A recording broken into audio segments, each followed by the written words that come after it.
Hello everyone, welcome to your third lecture in CAT essentials. तो हमने first lecture में देखा कि डीआई के लिए क्या क्या डीआई का क्या इंट्रो है और उसके लिए क्या एसेंशियल्स हैं। फिर हमने देखा फंडामेंटल्स ऑफ लॉजिकल रीजनिंग के लॉजिकल रीजनिंग में क्या क्या चीज़ें हमारे लिए ज़रूरी होता है to know beforehand getting into the topics. Now we are moving towards one different zone of LRDI जहां पे क्वांट के जो टॉपिक्स हैं, मैथ के जो टॉपिक्स हैं, वो कई ज्यादा फ्रीक्वेंटली टेस्टेड होते हैं। तो today we are going to look at application of arithmetic in DILR.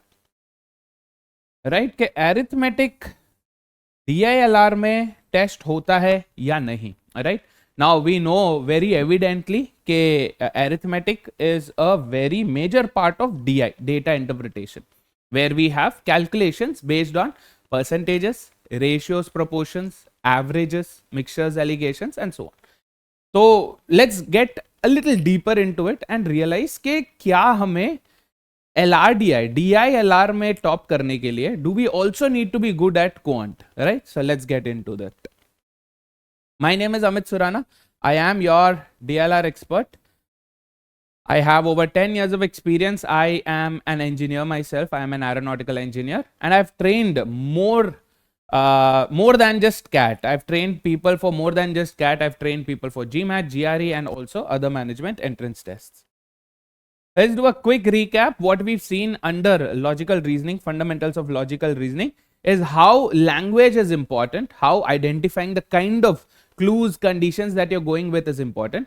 कैसे क्वेश्चन के टाइप्स भी जानना काफी जरूरी होता है, right? So we seen all of that. We seen how perception matters, how your focus matters, how elimination is a very good tool when it comes to logical reasoning. तो हमने ये देखा है. People who have not watch this video, watch this lecture, please go ahead and put that on your save list, right? So इसके बाद immediately वो बाद में देख लेना, वॉच लेटर लिस्ट में डाल दीजिए.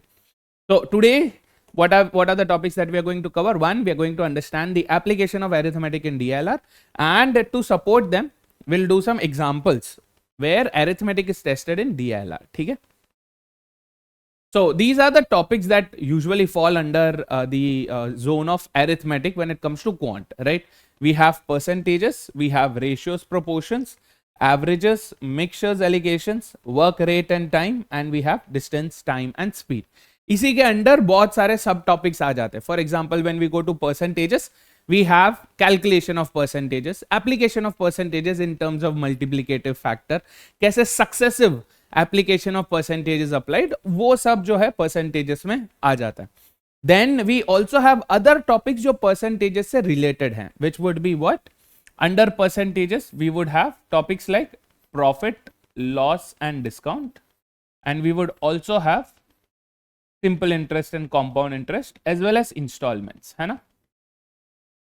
तो ये सारे जो हैं, these are all applications of percentage. आपने परसेंटेज सीख लिया, आपने उसके बेसिक सीख लिए, कैसे कैलकुलेट करना सीख लिया. Now you put that into use, है ना? So that's where this happens. Next we have ratios and proportions, जहां पे ratio based and proportions based questions होते हैं. तो where a ratio is given to and you need to calculate something, split up करना है, join करना है, all of that fall under this, right? And under proportions we also have variations, jahan pe we have directly proportional, inversely proportional, all of that. ठीक है?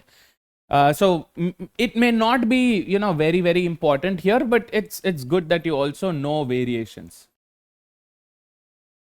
है ना? जो कि क्या है? your directly proportional, proportionality, right? Directly proportional, inversely proportional, वो सब. Next we have averages. The averages is actually a very underestimated topic from arithmetic, क्योंकि लोगों को लगता है एवरेज तो सिंपल है, ऐड करना है, डिवाइड करना है, खत्म, right? But it's way more than that.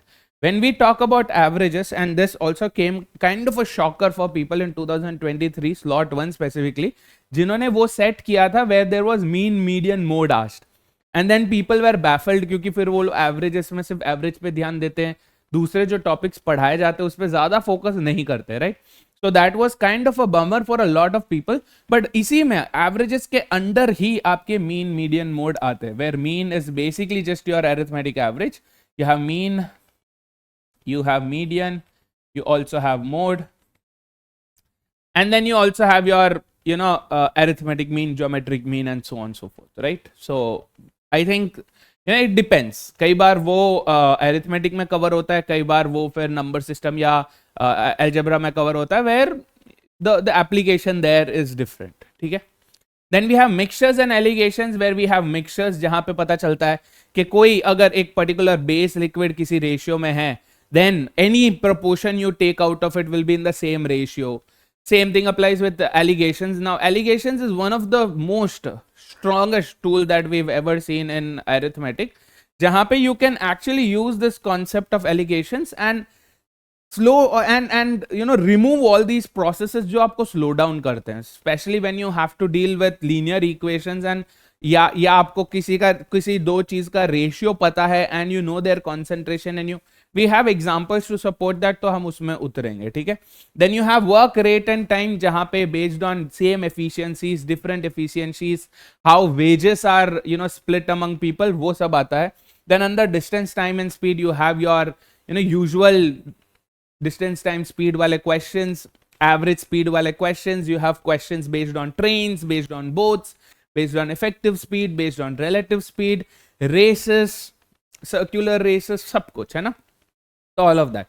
Now the ones that are extremely important, right, the ones that are extremely important are percentages. You ought to know percentages.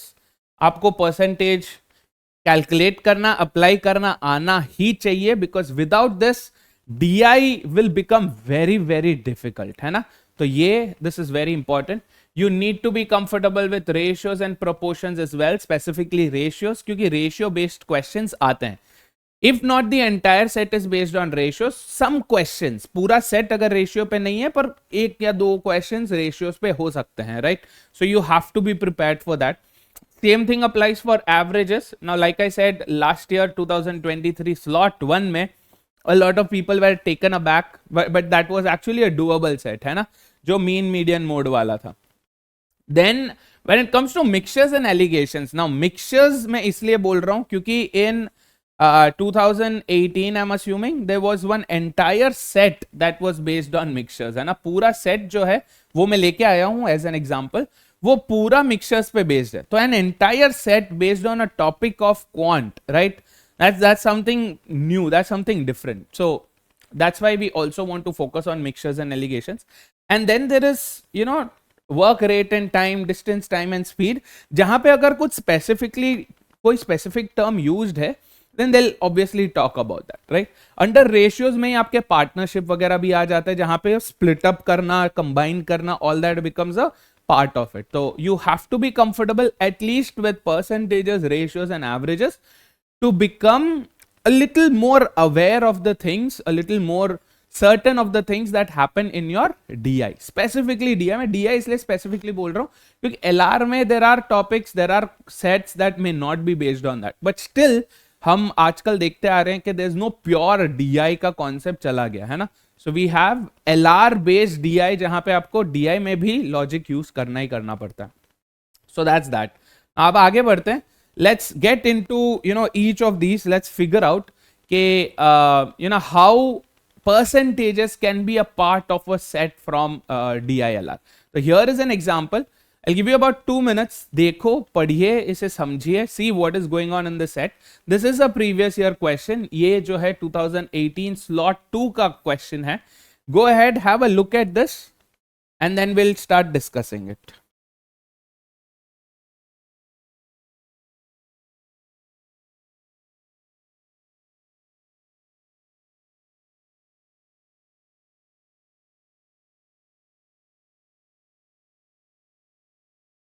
Yeah, so I hope you guys have gone through the set.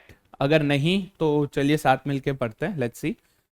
They're saying there are only 4 brands of entry level smartphones called A, B, C and D. These are random names, but we have the initials A, B, C and D in a country.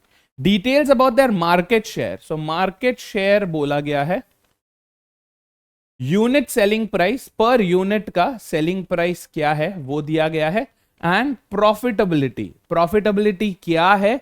Normally जो usual हमारा formula होता है on profit, we usually calculated on the cost price, है ना. Usual terms में profit जो है वो कॉस्ट प्राइस पे कैलकुलेट होता है, difference between selling price and cost price, या प्रॉफिट अपॉन कॉस्ट प्राइस, है ना. तो प्रॉफिटेबिलिटी अगर कोई यूजुअल टर्म के अलावा कुछ है, then they will always define it. So they have defined it here, defined as the profit as a percentage of the revenue. तो they have mentioned it very clearly कि ये जो है प्रॉफिट जो है वो कॉस्ट पे नहीं बल्कि रेवेन्यू पे कैलकुलेटेड है. ओके, विच इज अनयूजुअल, क्योंकि यूजुअली कॉस्ट प्राइस पे होता है, यहां पे रेवेन्यू पे है. For the year 2016. तो अब ये जो हमें डिटेल डेटा दिया हुआ है, this is for the year 2016. whenever you have any chart, any table, any graph, आपको थोड़ा टाइम उस पर भी देना चाहिए to understand what is given, किस टर्म्स में दिया हुआ है, क्या कुछ डेटा मिसिंग है, क्या कुछ कंफ्यूजिंग टर्म्स में डेटा दिया हुआ है, क्या कोई वेरिएबल्स है, ये सब आपको देखना पड़ता है. तो we have the brand, we have the 4 brands ABCD. Next we've been spoken about what? The market share as a percentage. तो यहाँ पे 40%, 25%, 15% and 20%. Next unit selling price दिया हुआ है 15,000 rupees, 20,000 rupees, 30,000 rupees and 25,000 rupees. इसका क्या मतलब है? पर यूनिट का, एक फोन का, one piece of article is costing 15,000 for this brand, 30,000 for that brand and so on. And this is profitability, which is 10% of the revenue generated from there, right? तो ये हो गया 2016 का. We've read the table, we've kind of understood what's what, but हमें still ये नहीं समझ में आ रहा है कि रेवेन्यू कहां से निकालना है. करेक्ट, रेवेन्यू जो है वो कहां से निकालना है. लाइक डू वी हैव कितने पीसेस बिके थे? वी नो के 15,000 एक फोन का है, एक यूनिट का है, बट कितने यूनिट्स बिके थे? Do we know? No. We have the market share. हमें पता है कि मार्केट में जितना भी फोन बिका है उसमें से 40% जो है वो ए से बिका है. बट डू वी नो के out of how many? Out of 100 phones, 1000 phones, 10,000 phones, a million phones, कितने phones? We don't know, not yet. आगे और इंफॉर्मेशन दिया है. Before we make any conclusion out of it, let's have a look at that and see क्या वहां पे कुछ दिया हुआ है या नहीं. Let's have a quick read. So in 2017, ये 16 का बात कर रहे थे, अब 17 का बात करें. 2017 sales volume of entry level smartphones grew by 40%. Sales volume grew by 40%, right? मतलब यहां पे जितना बिक रहा था टोटल फोन्स, ये पूरा जो भी टोटल है 40 + 25 + 15 + 20 जो 100% है, let's say some x units अगर बिक रहा था यहाँ पे 2016 में, तो 2017 में क्या हो रहा है? 40% ज्यादा बिक रहा है, राइट?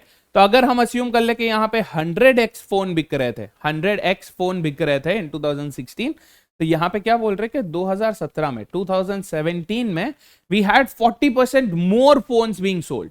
तो 100x के बदले 100 का 40% क्या है? 40. सो 100x + 40x will give us what? 140x phones बिक रहे थे. So this is the total units, है ना? Total units of phones being sold.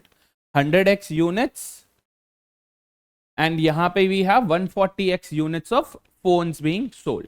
तो यहाँ पे हमें क्या पता चल रहा है कि ये जो मार्केट शेयर है is based on this. मतलब क्या? अगर 100x पे 40%, this will be what? 40x phones were sold in terms of units. ये 25x phones were sold, 15x phones were sold, this will become 20x phones were sold. तो अब हमें number of phones पता चल गया, maybe in terms of x, but we still have something to go for. 40x units of phones were sold at 15,000 rupees per phone. So now can we calculate the revenue? What will be the revenue in this case? Revenue क्या हो जाएगा? Revenue will become number of units sold. Number of units sold into unit selling price, है ना? I'll call it USP, unit selling price. तो इसे multiply अगर हम करेंगे then we'll have our revenue, right? तो हम revenue निकालना समझ में आ गया हमें how to calculate the revenue. Based on the revenue we also know how to calculate the profit. अगर profit निकल गया तो हम cost भी निकाल ही लेंगे, right? टेक्निकली नॉट, क्योंकि यहाँ पे प्रॉफिट जो है रेवेन्यू पे कैलकुलेटेड है, तो we can not calculate the cost. But चलो, this is all that we no.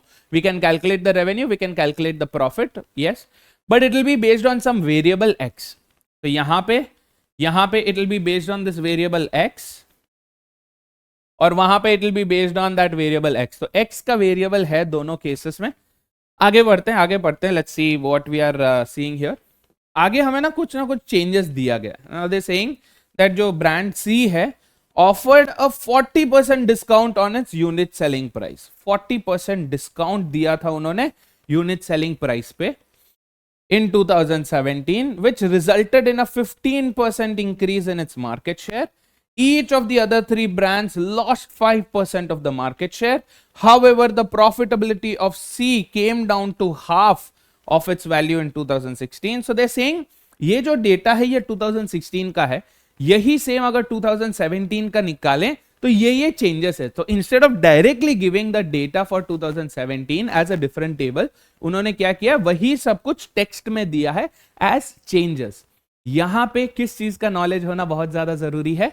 Percentages का. Correct. Because we are not comfortable with percentages, we will not understand profitability. Revenue समझना मुश्किल हो जाएगा, डिस्काउंट निकालना मुश्किल हो जाएगा, परसेंटेज इंक्रीज डिक्रीज लगाना मुश्किल हो जाएगा, which will and up making solving the set a lot more difficult than it has to be, right?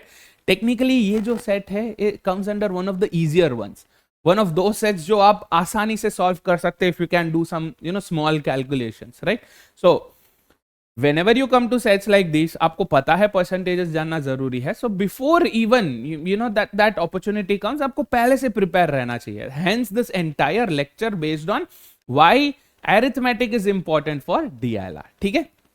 चलो, so we have some data here. हम obviously यहाँ पे लगाए नहीं हैं, so we'll go and deal with them. But let's first have a look at the questions before we start solving, before we start calculating things that are way out of our hand.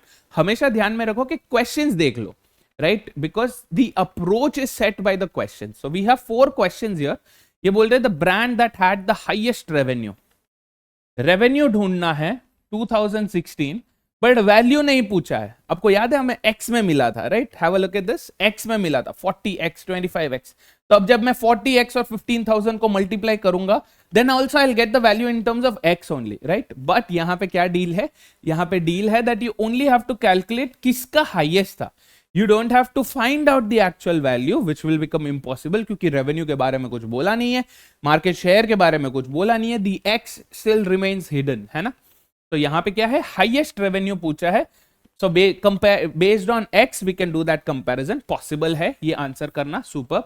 The brand that had the highest profit, again ये भी हमें x के terms में ही आएगा, but still क्योंकि ये सिर्फ कंपेयर करने का बोल रहे हैं, it is possible. 2016. This question is also doable. Let's have a look at the third one. The brand that had the highest profit in 2017, 140x के टर्म्स में आएगा. ये 100x के टर्म्स में आएगा, 140x के टर्म्स में आएगा, बट स्टिल x के टर्म्स में ही आएगा. Still because we only have to compare the 4 brands. Definitely possible question. The last one says the complete list of brands whose profits went up in 2017. तो कितनों के profits बढ़े compare to 16 इन 17, ये पूछा. तो this is also possible. Now do you see how the value of x doesn't really matter. x की value ढूंढना doesn't really matter, right? So we need questions like this जहां पे आपको सिर्फ दिमाग लगाना है, ना कि excessive calculation करके पहले x का वैल्यू ढूंढो and then apply that and then do that, right? So x, since it doesn't matter, I'm going to consider it as 1 और उसे निकाल देंगे. क्यों एक्स्ट्रा वेरिएबल लाके कंफ्यूज करना, है ना? When we know कि इसका वैल्यू मैटर नहीं करेगा, हम उसे 1 लेके उसे रफा दफा कर देंगे, है ना? तो नाउ लेट्स सी, क्या देखा था हमने यहां पे? इसका टोटल जो था, टोटल यूनिट्स कितना था? 100x था. हम उसे 100 ही ले रहे हैं because at the end of the day we just need to find out the comparison part, है ना? This is done. ब्रांड देख लो, ABCD. Market share in terms of percentage, unit selling price, profitability, सब कुछ दिया है, सब हमने समझ लिया है कि कैसे चल रहा है, क्या चल रहा है. नाउ 16 और 17 का कंपैरिजन किया है ना? 16 और 17 का कंपैरिजन किया है. So we are going to get into that. देखते हैं क्या बोल रहे हैं. Grow by 40%. तो अगर ये 100 यूनिट्स था, अगर ये 100 यूनिट्स था, तो ये 40% से बढ़ा, which made it 140 units. Super. Beyond this क्या बोला है? C offered a 40% discount on its unit selling price. इसका यूनिट सेलिंग प्राइस क्या है? C का 30,000 है, 30,000 पे 40% डिस्काउंट, राइट? नॉर्मली क्या करोगे आप? कैलकुलेट करोगे कि 40% ऑफ 30,000 कितना है? 12,000. 30,000 से 12,000 आप सब्ट्रैक्ट करोगे, you'll get 80,000. But for people who are comfortable, fluent in percentages, can directly do this. कैसे? अगर आप 100% में से 40% रिमूव कर रहे हो, कितना परसेंटेज? 40% आप डिस्काउंट दे रहे हो, रिमूव कर रहे हो, कितना बचता है remaining? 60%. You basically just have to find out 60% of 30,000, which is what? 50% plus 10%. 50% of 30,000 is 15,000. 10% of 30,000 is 3,000. 15,000 plus 3,000 is 18,000. Or as a simple calculation, 60% of 30, 0 cancel किया, 6 into 3,000 is 18,000, खत्म, right? So calculation comfortable करना आपका काम है, because without that it will become very very difficult to manage, है ना? So ये क्या हो गया? अब इसका कॉस्ट हो गया 18,000. इसका सेलिंग प्राइस जो है came down to 18,000. Okay, which sorry, which resulted in a 15% increase in market share.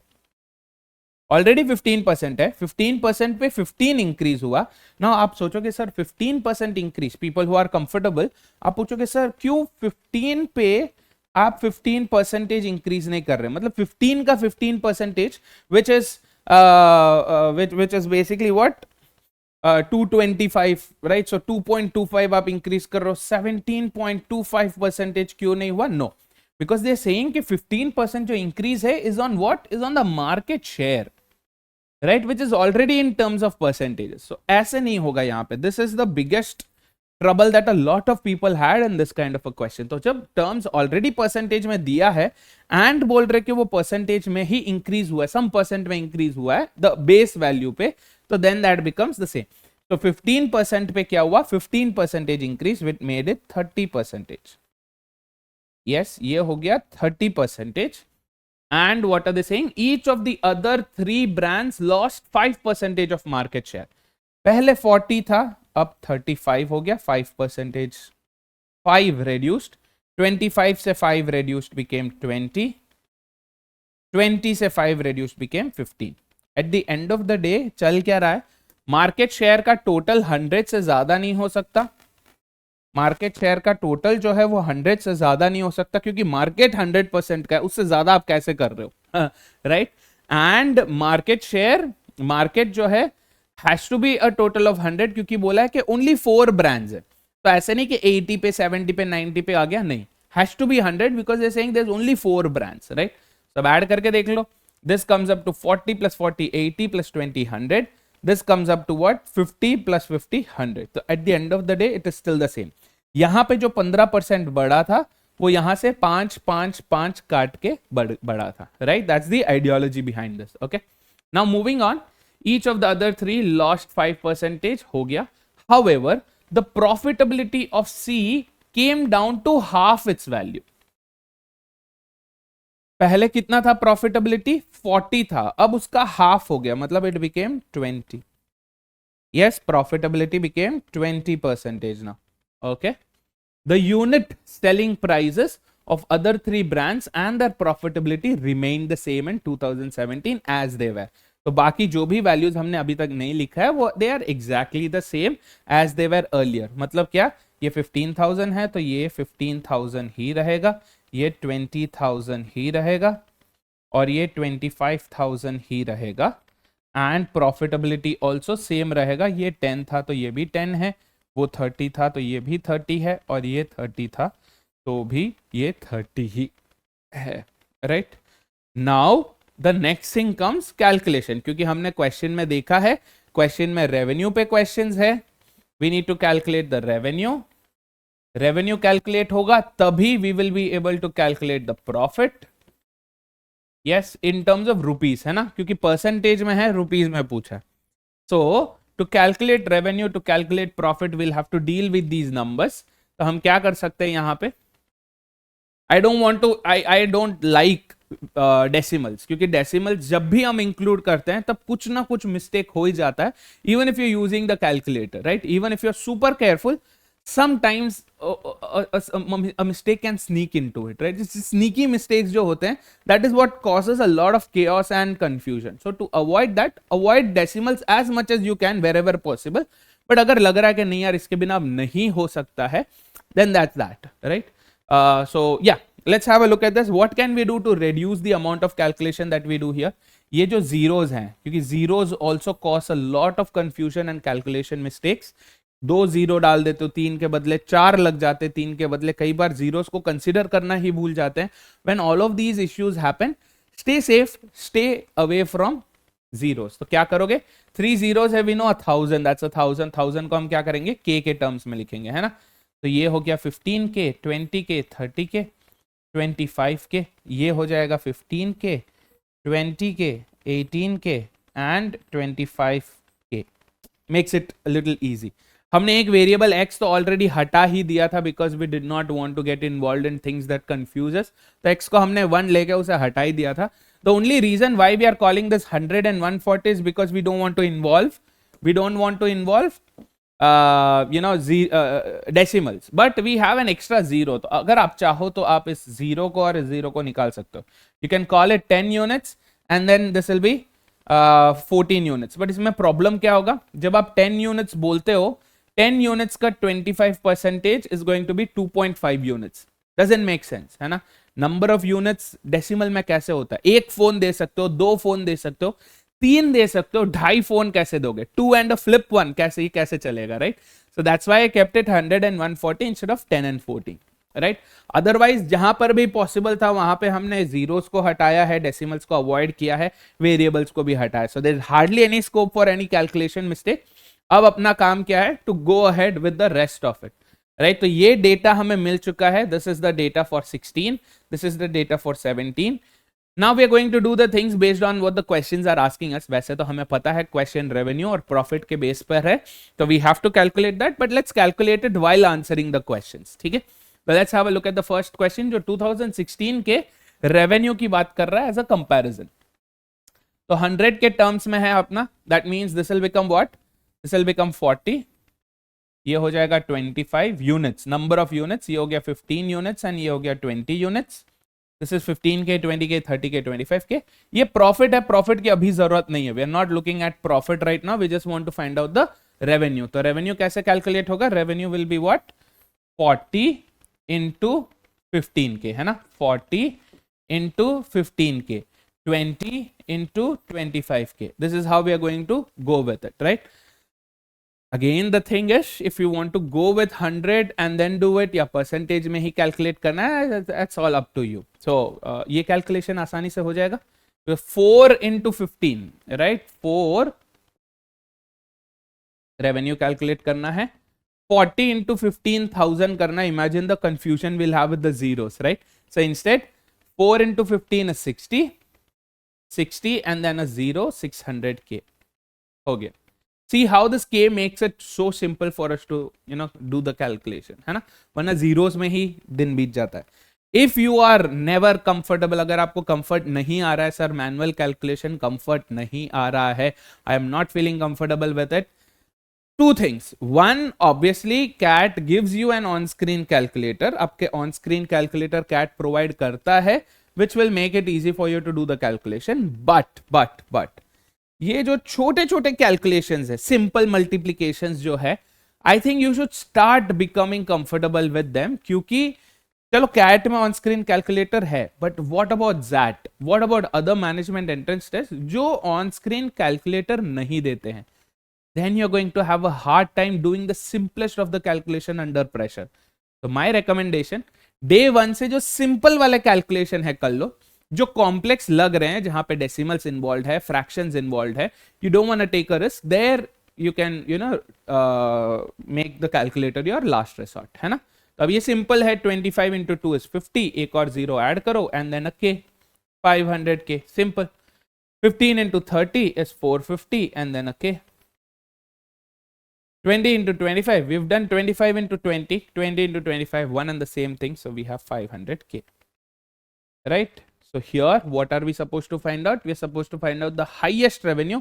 Highest revenue 600K hai, although it is not actually 600,000. क्या वो एक्चुअल में 600,000 है? नहीं है। क्यों? What is the difference here?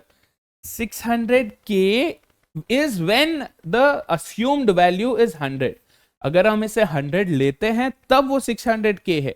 अगर ये 100 नहीं है तो ये 600k नहीं है। अगर ये 10 होता तो ये 60k होता। अगर ये 200 होता तो ये 12,000k होता। So please understand this is based on an assumption के ये 100 है। तो we still don't know the exact value, but since ये सब कुछ सेम वेरिएबल से ही कंपेयर्ड है, we can say 600k has to be the highest one. समझ में आया? तो our answer for this question is what? Option C, brand A. Okay, done, easy. Yes, so this is how you make calculation a friend of yours and not an enemy. क्योंकि कई बार क्या होता है, लोगों को calculation इतना घिन आता है calculation से, that they start having aversion from it. Don't do that, right? Get comfortable. धीरे धीरे टाइम लगेगा, comfort zone से आपको भी निकल के आना पड़ेगा। तो ऐसे this is how you will become more comfortable with calculations. ये तो easy level calculation था, not too much to brag about. But even if we go for complex ones, I think matter करता है। चलो, let's go for this. So यहाँ पे the next question asked is based on the profit, highest profit in 2016. Revenue निकाल लिया हमने, we found out the revenue, we know the profit as a percentage of the revenue. इसको रख के profit निकल जाएगा in terms of rupees. Yes, जल्दी से simple सा calculation है, कर लो। 10% of 600, दो zeros है, दोनों को कैंसिल करो, you have 60k to be the profit here. 30% of 500, cancel these two. 3 into 50 is 150, 150k. 40% of 450, 0 zeros cancel. 4 into 45, 4 into 45 क्या होता है? 90 and then 180, so this is 180k. And 3 into 50 is again 150k. Yes, so where do we end up here? We end up with the highest profit being 180k again, क्योंकि revenue को, क्योंकि हमने market unit को 100 लिया था इसलिए। ठीक है, so at the end of it, what do we have? Brand C. Brand C is option D here. This is our answer. Brand C has the highest profit in 2016.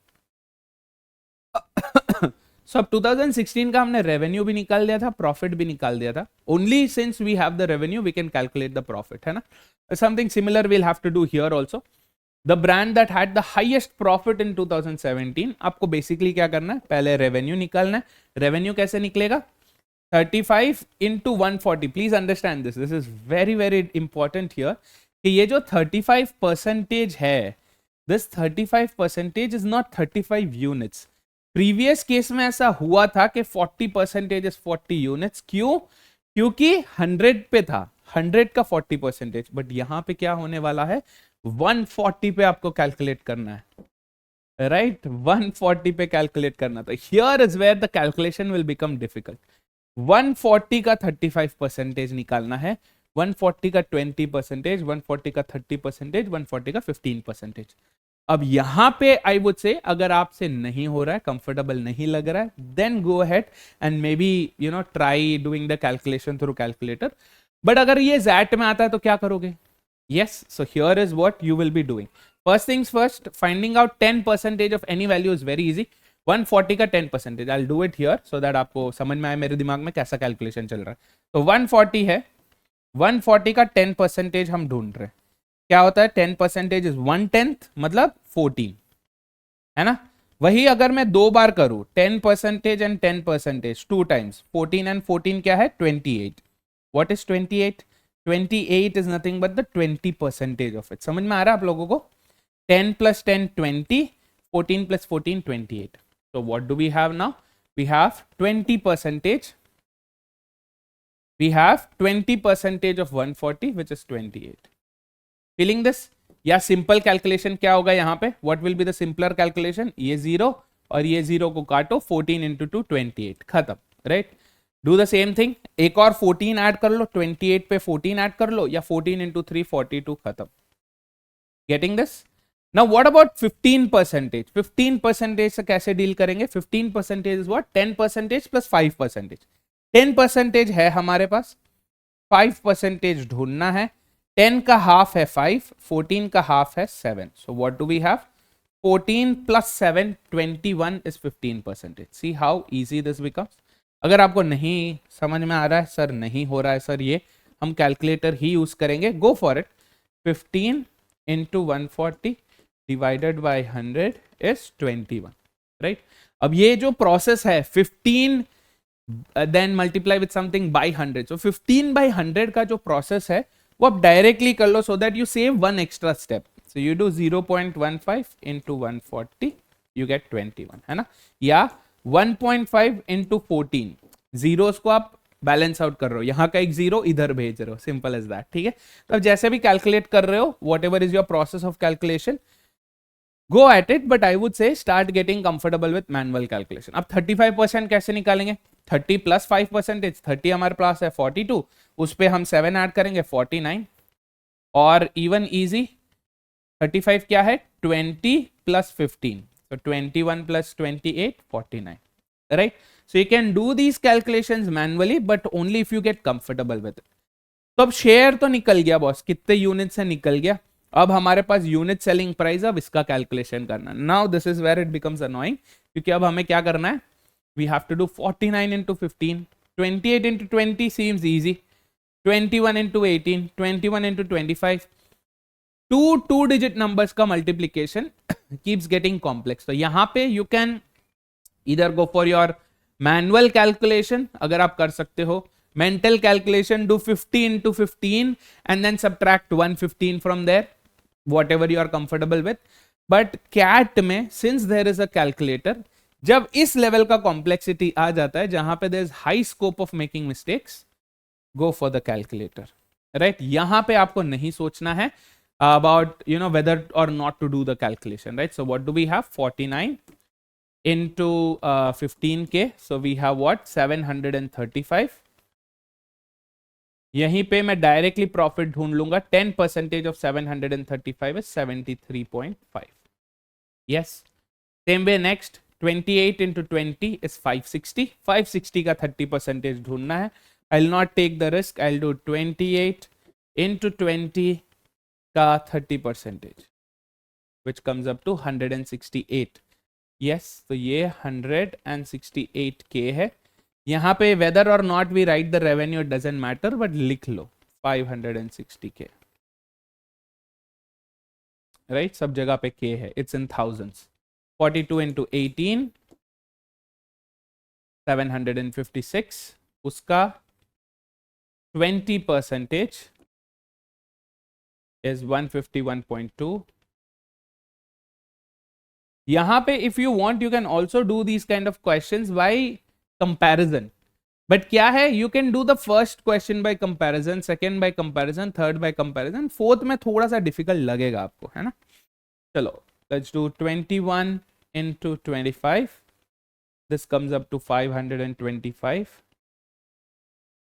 इसका 30% is 157.5. right? So this became so much easier because we use the calculator. अगर हम इसे in terms of comparison करना चाहते हैं, we can still do it in terms of comparison, but क्या हो जाएगा? There'll be too many moving parts, right? But since we have the option of using the calculator and it's all about getting it right, accuracy is more important here. So we did not want to take the risk of doing the comparison thing. Might as well do the direct calculation. तो क्या पूछा है? Highest profit पूछा है. Maximum profit किसका है? 168,000 है. किसका? ब्रांड बी का, which we have it here, option B. Brand B is the answer. Done. ये if you want you can do it in terms of the comparison thing, but I would not take the risk. तो अब हमारे पास क्या है? इसका profit है, 2017 का profit है, हमारे पास 2016 का भी प्रॉफिट है. Now we can answer the fourth question also, जो कि क्या पूछ रहा है? The complete list of brands whose profits went up. Profit increase होना चाहिए, प्रॉफिट जो है बढ़ना चाहिए 17 में कंपेयर टू 16. तो बेसिकली क्या है? If you look at brand A, brand ए का 60,000 था, अब 73.5 थाउजेंड हो गया. 2016 में 50,000 था, 60,000 था, 2017 it became 73.5, which means we've seen an increase. If it is an increase, then yes, we need to include brand A. Now we have the options. If there's an option without brand A, you can eliminate that. That's option A. Option A does not talk about brand A. So it's either B, C or D. Again, we need to look at that. If you compare, here we have B and C being spoken, C and D being spoken, B and D. So we basically need to look at all the 4 brands. Let's quickly do that. 150K became 168K, which means B is also to be included. Brand B भी होगा. Brand B कहाँ पर नहीं है? यहाँ पर नहीं है. This option is out. Then we have 180K becoming 151.2K, which means brand C cannot make it. C जहाँ कहीं पर भी है हमें eliminate करना है. So C is here. We've eliminated 3 options. We have the one last one standing. Option D, that's our answer. But अगर आपको डाउट है कि सर देखना ही तो है, इतना रिस्क क्यों लेना है? 150, 157, yes, D is also had an increased, which is option D, A, B and D. Done. So this was a very good example of how arithmetic, specifically percentages, percentage increase, decrease, usage of multiplicative factor, applications of profit, loss and discount कैसे important है, not only for quant but also for DILR, right? A very good example of that. So I hope you understand now कि आपको DI में comfortable होने के लिए percentages तो पक्का जरूरी है ही है, not just percentages, उसके calculation techniques, उसके applications also, right? That being done, now let's move to the next example जो कि है रेशियोज के बेस पे. Now this is an own question. ये this is not a previous year question because the previous year questions were a little more complex. I didn't want to bring in a complex set in essentials class. तो एक own set है. Have a look at this. Take about a minute or so. देखो question में क्या बोला है. There are 2 charts being used here. What is the usage of it? The table gives the ratio of number of boys to that of girls in each of the 5 classes, class 1 to 5. तो class 1 से लेके class 5 तक हमें boys और girls का ratio दे दिया कि यहाँ पे 2:3 का रेशियो है बॉयज और गर्ल्स में.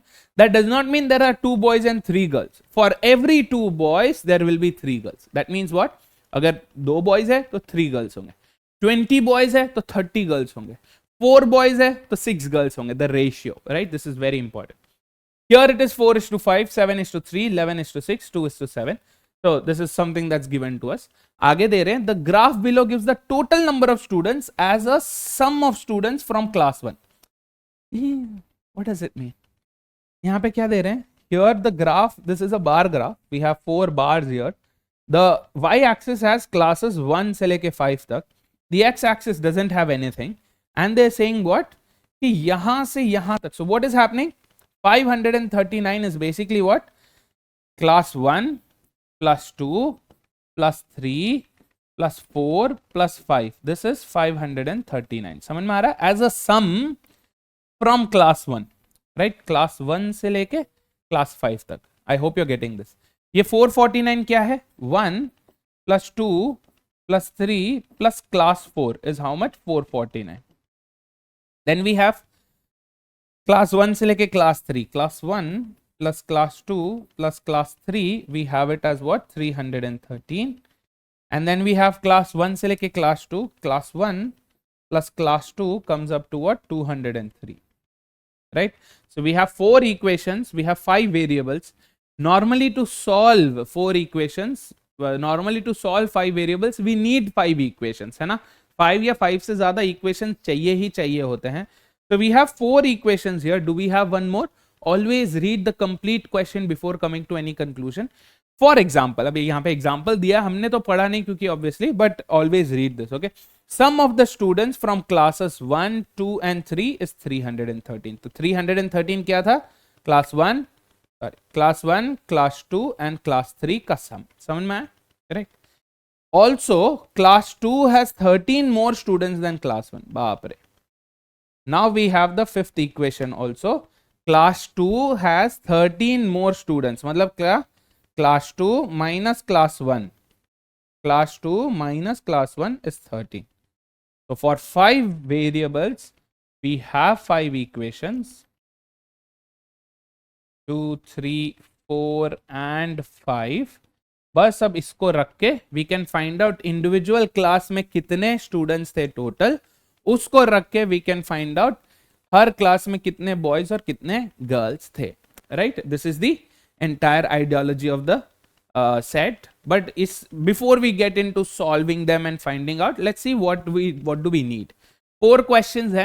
What is the total number of students in class 1? Class 1 का total number of students ढूंढना है. What is the number of boys in all the classes together? Boys का total ढूंढना है. If delta, ये triangle को हम delta बोलते हैं. Delta is basically difference, है ना. Triangle क्या है? Delta. The term delta is used as difference. ठीक है, ये जानना जरूरी नहीं है, but I am just giving you extra knowledge. So if delta is the sum of positive difference between boys and girls of each class, okay, if delta is the sum of positive difference between boys and girls का जो difference है, okay, of each class, then what is the ratio of delta of class 3 to delta of class 4. Basically class 3 में boys और girls का जो positive difference है, मैं modulus लगा रहा हूं to show positive difference, and class 4 में जो बॉयज एंड गर्ल्स का जो डिफरेंस है, पॉजिटिव डिफरेंस, उसका रेशियो पूछ रहे हैं. Simple. Next, the fourth question is what is the range of the average of number of girls in all 5 classes. Number of girls का टोटल निकालना है, divided by 5. Why do you divided by 5? Because there are 5 classes, you will get the average. इस average का range निकालना, मतलब ये average कौन से दो नंबर के बीच में पड़ता है, that. Okay, super. So let's get into this. Let's first figure out what would be the total number of students, right? हमने क्या देखा था, क्लास 1 और क्लास 2 का, उसको रख के we can find out class 1 and class 2 के वैल्यूज. yes, क्या है, class 1 plus 2 is 203, 1 plus 2 is 203, and we've seen class 2 minus class 1 is what, 13, क्योंकि class 2 has 13 more students than class 1. yes, अब क्या करेंगे यहाँ पे, if we add them both, अगर हम इन दोनों को ऐड कर देंगे, class 1 will get cancel, क्योंकि ये पॉजिटिव में या नेगेटिव में है. 2 times class 2 is basically 216. yes, so इससे हमें क्या मिल जाएगा, class 2 के वैल्यू क्या है, 108. okay, so the difference is 108. so the number of students in class 2 becomes 108. यहीं पे हमारा काम आधा खत्म हो गया. क्लास 2 108, क्लास 1 में क्या है, 13 लेस, so 108 से 13 निकाला क्या हो जाएगा, 95. Then we have class 3, class 4 and class 5. वो कैसे मिलेगा, ऐसे. You don't have to use class 1 class 2 value every time here. अब क्यों, you can directly do this. जैसे if you subtract this with this, आपको ये वैल्यू मिलेगा, ये डिफरेंस क्या है, क्लास 5 का वैल्यू. तो 539 minus 449 is how much, 90. we have class 5 का value to be 90. this calculation is simple subtraction, है ना. सिंपल से आपको subtract करने हैं वैल्यूज को to get this each of the individual values, right? so ये 90 आ गया. Next, what do we need to do, अगर हम इन दोनों को सब्ट्रैक्ट करेंगे, ये दोनों, yes, 449 minus 313 is how much, 136. so we have 136 people in class 4, and for class 3 you have class 3 यहाँ पर, यहाँ से यहाँ, right, this difference 203 and 313 कितना है, 110. this becomes the number of students in class 3. so अब हमें number of students मिल चुके हैं हर क्लास में, right? we know 95, 108, 110, 136 and 90 students है from classes 1 to 5. we've seen questions जहां पे boys और girls का individual number चाहिए to find out delta, to find out the average, to find out the sum. तो हम वो करेंगे अभी. the next thing we are going to do is split them in the ratio. 95 को आपको split करना है 2:3 में. You can do it manually if you want, या फिर आप क्या कर सकते हो, calculator. 2x plus 3x is 5x. 5x अगर 95 है, इसे हम 2x लेंगे, इसे हम 3x लेंगे, है ना. तो 2x plus 3x ये कितना है, 5x. 5x कितना है, 5x is total number of students which is 95. तो यहां से हमें x मिल जाएगा, 95 by 5 is how much, 19. तो अगर x 19 है, So what will be 2x? 38. What will be 3x? 38 plus 19, which is 57. समझ में आ रहा है? Or you can do it directly using a calculator. Yes, you have 95 divided by 5, multiplied with 2, you get 38. Multiply that with 3, you will get 57. Right? Chalo, moving on. 108 by 9 is 12. 12 into 4 is 48. 12 into 5 is 60. ये भी हो गया. I'm doing manual calculation क्योंकि this is not a question that can be asked in CAT क्योंकि this is a little easier than that, right? So I'm doing calculation manually, right? Moving on. 7 plus 3 is 10. 110 by 10 is 11. So 11 into 7 is 77. 11 into 3 is 33. हमने यहाँ तक calculate कर लिया. Now we have 136 that needs to be divided by 11 plus 6, 17. 136 by 17. क्या दिख रहा है हमें? मैनुअली अगर कर रहे हैं क्योंकि यहां तक हमने मैनुअली किया, सॉर्ट थोड़ा सा डिफिकल्ट आते हैं, आपने मैनुअल हटा दिया नहीं. तो व्हाट इज 136 अगर हम देखें, that is basically 170 minus 34, right? This is 136. तो ये क्या है? 170 इज व्हाट? 17 इंटू 10. 34 क्या है? 17 इंटू 2. ये सब ना आपको मेंटली करना है. You don't have to put this on paper क्योंकि आप फिर पेपर पे डाल ही रहे हो, तो might as well directly do it. ये मेंटली करते हो तो ईजी लगता है. So 10 minus 2 is 8. So this is 17 into 8. Right? So 8 becomes the common multiple here. मैं यहाँ पे आपको लिख के बता रहा हूँ because I don't want you to think कि यार सर calculation तो mentally कुछ कर रहे हैं. So 11 into 8 is 88. 11 into 6 is 48. We have this done. Superb. 7 plus 2 is 9. 90 by 9 is 10. So this has to be 20 and 70. Yes, so we've done the entire calculation mentally because we are assuming के इतना easy question CAT में शायद ना पूछा जाए, but this could be the base of it. This could be the basic of the foundation of the kind of set that we can expect in terms of ratios. This being done, अब इसको रख के हम questions में घुसते हैं. Let's quickly get into this. What's the first question? Total number of students in class 1. Total number of students in class 1 हमने ढूंढ के निकाला है to be 95. That has to be our answer. Now ये जो क्वेश्चन है, ऐसे question को मैं बुलाता हूं ब्राउनी. यस, क्योंकि ऐसे क्वेश्चन आप एक्चुअली बिना क्वेश्चन को आंसर किए, बिना सेट को सॉल्व किए आंसर कर सकते. कैसे? This is have to have a lot of presence of mind. If you are present, अगर आप जल्दी से वैल्यूज देख के कंप्यूट कर पाते हो, you can easily do this. I show you how.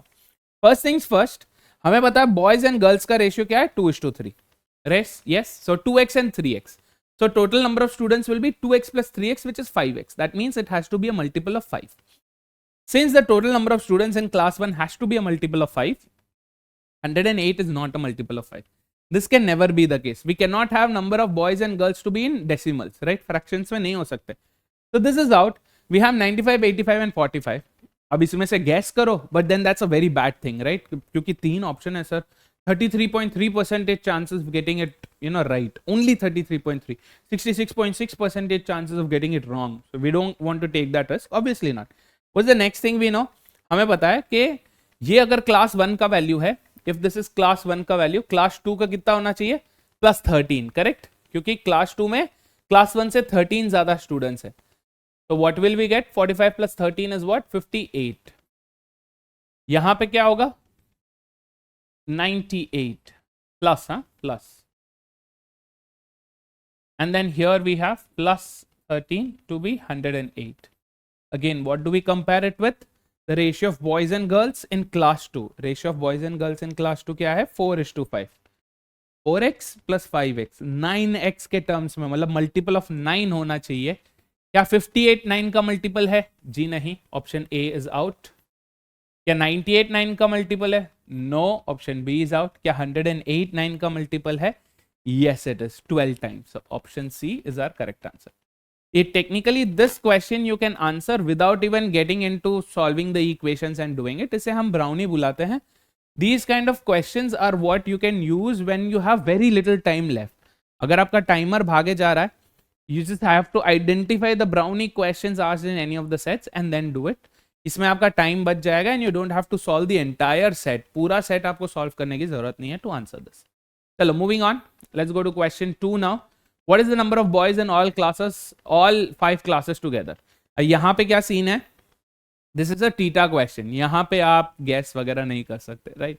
Here you have to do the calculation, मतलब this is a non brownie, right? You have to solve the entire set to get this done. Total number of boys पूछा है, which is basically sum of all of this. इन्हें add करना है, 2 digit numbers का sum करना है, that shouldn't take a lot of time, but if you are still not comfortable, use a calculator, right? We have 16, 23, 31, so 1 and 3 carry, 3 plus 3 6, 10, 17, 25, 27, 271 is the answer for this. I use the most basic form of calculation. If you want, you can also, you know, directly add it, right? Directly कैसे add करोगे? If you want to do that, again, very risky, but अगर आपको करना ही करना है, तो you can give and take from things. यहाँ से निकाल के वहाँ पे दे दो, ऐसे कर सकते हो. Yeah, if you're comfortable manually doing it. So I have 38 plus 48, which is 86. 86 plus 77. 86 plus 7 is 93. 93 plus 7 is 163. 163 plus 8 is 171. 251. 271 is the total. Right? So, however you want to add. ऐसे में अगर आपको लगता है you'll make a mistake, तो add it ones अलग से, tens अलग से, carry and all that. ठीक है? चलो next question. If delta is the sum of positive difference between boys and girls of each class. यहां पे क्या ढूंढना है? What is the ratio of delta of class 3? तो डेल्टा ढूंढना है क्लास 3 का इज टू डेल्टा ढूंढना है क्लास 4 का.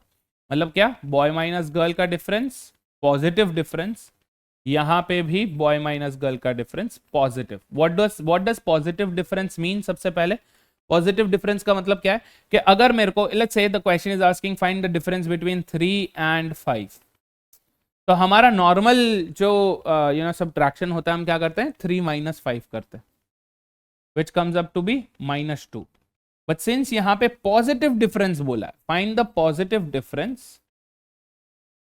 यस, पॉजिटिव डिफरेंस जब भी यूज करते हैं, whenever we use the term positive difference, it means modulus, मतलब bigger number minus smaller number. या मॉडुलस अगर आप नहीं यूज करना चाहते, सर बहुत टेक्निकल हो रहा है, तो that's bigger number minus smaller number, मतलब 5 minus 3 being 2, right? This is something that you have to be okay with. ठीक है, चलो moving on, let's get into this. So class 3 का डेल्टा ढूंढना है. 77 minus 33 is 40. No, sorry, 44. 77 minus 33 is 44. 88 minus 48 is 40. Yes, although यहाँ पे ये positive difference का कोई सीन ही नहीं बना, क्योंकि ये बड़ा है, ये छोटा है, ये बड़ा है, ये छोटा है. But had it been for class 5, had it been for class 1 और 2, तब वो मैटर करता. एनीवे, तो हमें इसका रेशियो ढूंढना है. 44:40 इज बेसिकली 11:10. बट यहाँ पे ये 11:10 कैसे आंसर करेंगे? They are saying type in the closest integer. Are we supposed to type text box में? क्या हम ऐसे 11:10 कीबोर्ड को रख के ये h2 का सिंबल डालेंगे? Is that how we are going to do? No. So whenever you have theta questions, please understand you cannot enter any special character there, right?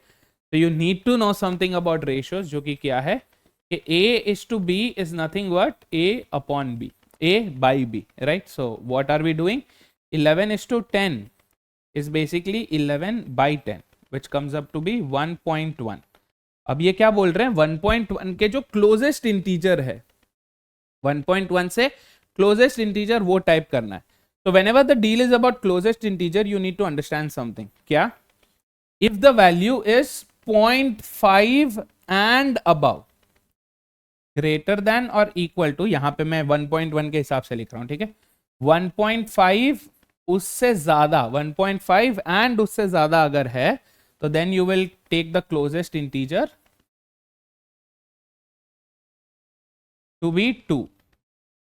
Yes. और अगर 1.5 से कम है, 1.5 से कम है तो आप 1 लोगे. अगर 1.5 है तो 2 आएगा. Let me explicitly right it so that you don't get confuse, है ना? ग्रेटर देन 1.5 भी 2 है, लेस देन 1.5 1 है, और 1.5 अगर है इक्वल टू 1.5 अगर है तब 2 है. ठीक है? As something that you should know about approximation, क्योंकि यहां पे फिर सही आंसर गलत आंसर का हो जाएगा. According to this, if you actually follow 1.1 से कम क्या है, 1.1 से 1 कम है 1, so our answer for this question will be 1. Yes, closest integer. अगर यहाँ पे 1.5 आता और आप 1 लिख लेते तो वो गलत है. Here there is no कोई स्कोप नहीं है स्टेप मार्क्स का.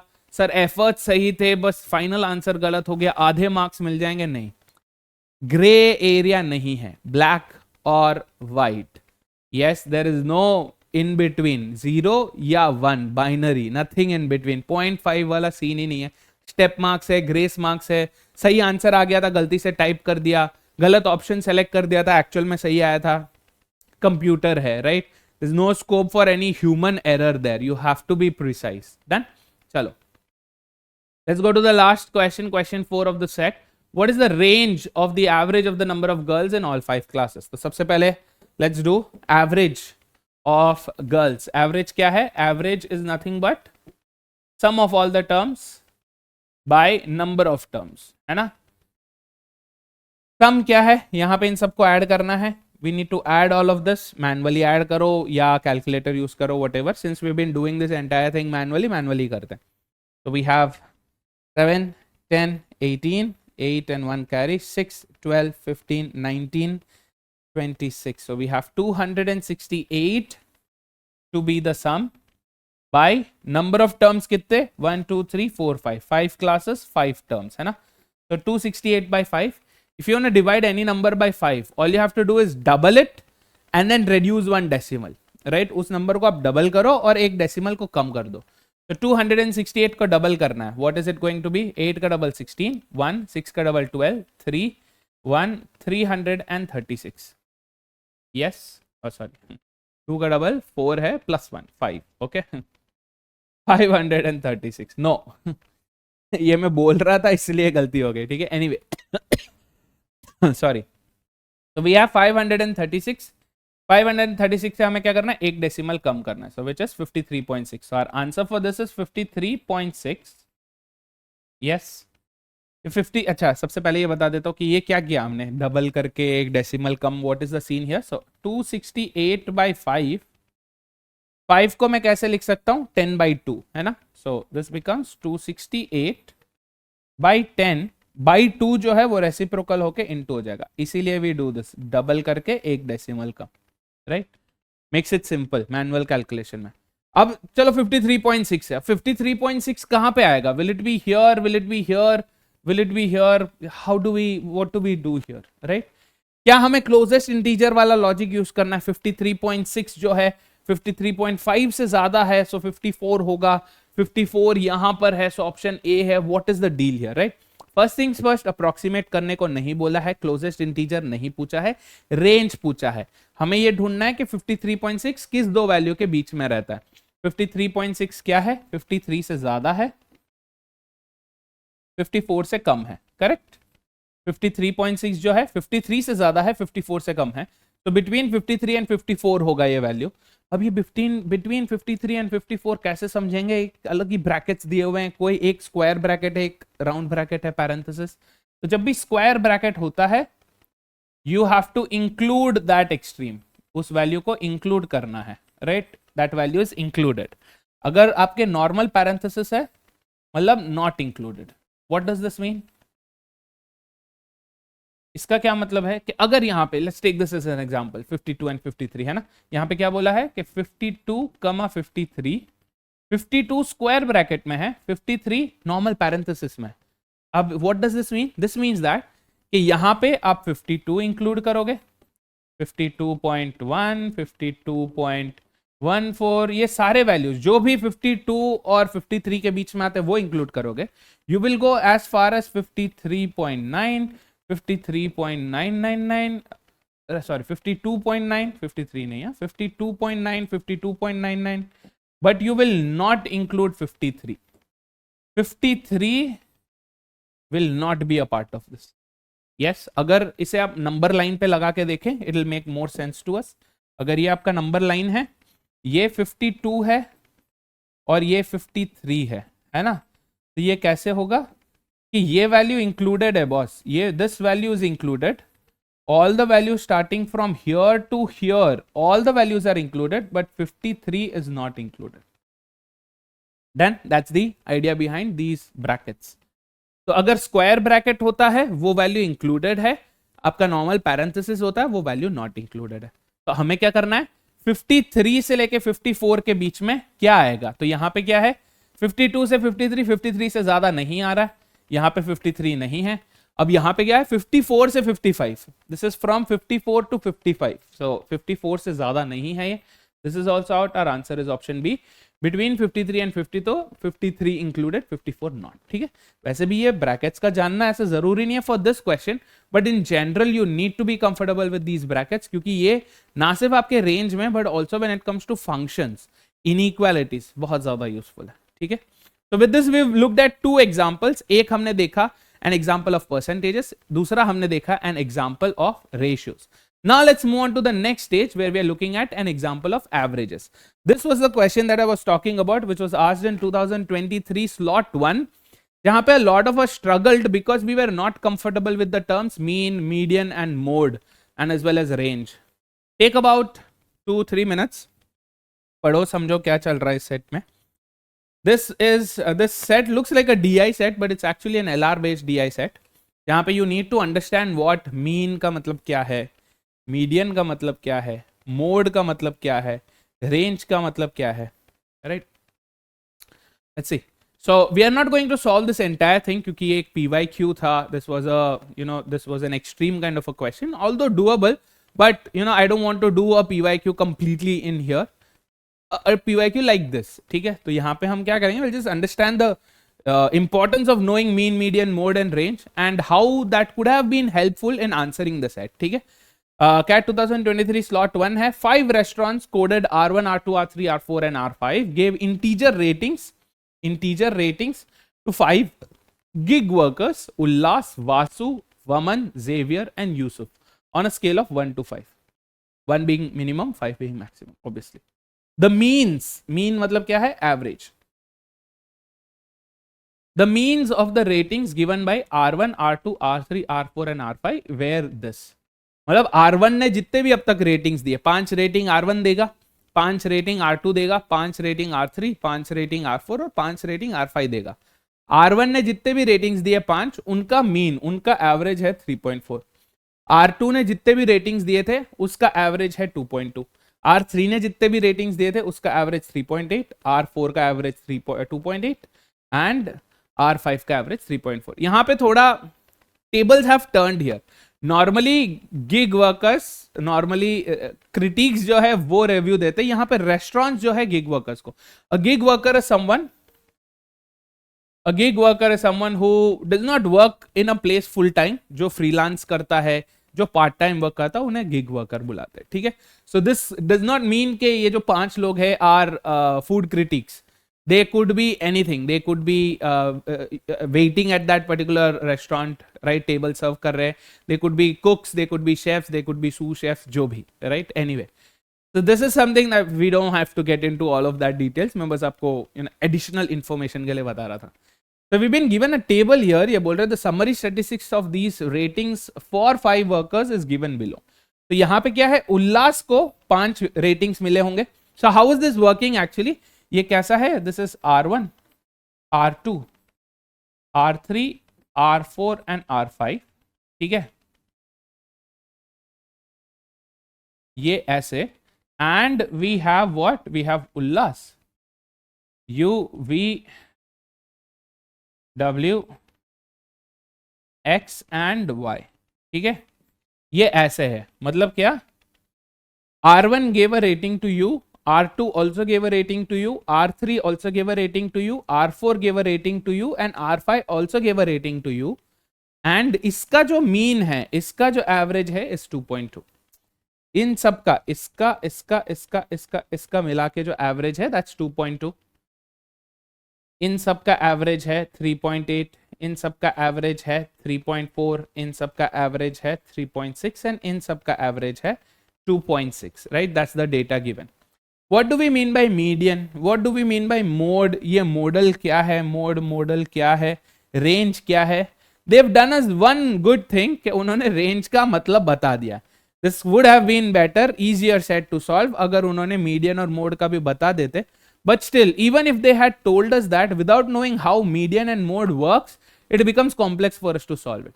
आगे देखते हैं. Range of ratings is defined as the difference between the maximum and minimum ratings awarded to a worker. That's basically a difference between maximum and minimum का difference. The following is partial information about ratings of 1 and 5 awarded by the restaurants to the workers. इन सब में अभी हम नहीं गिर रहे.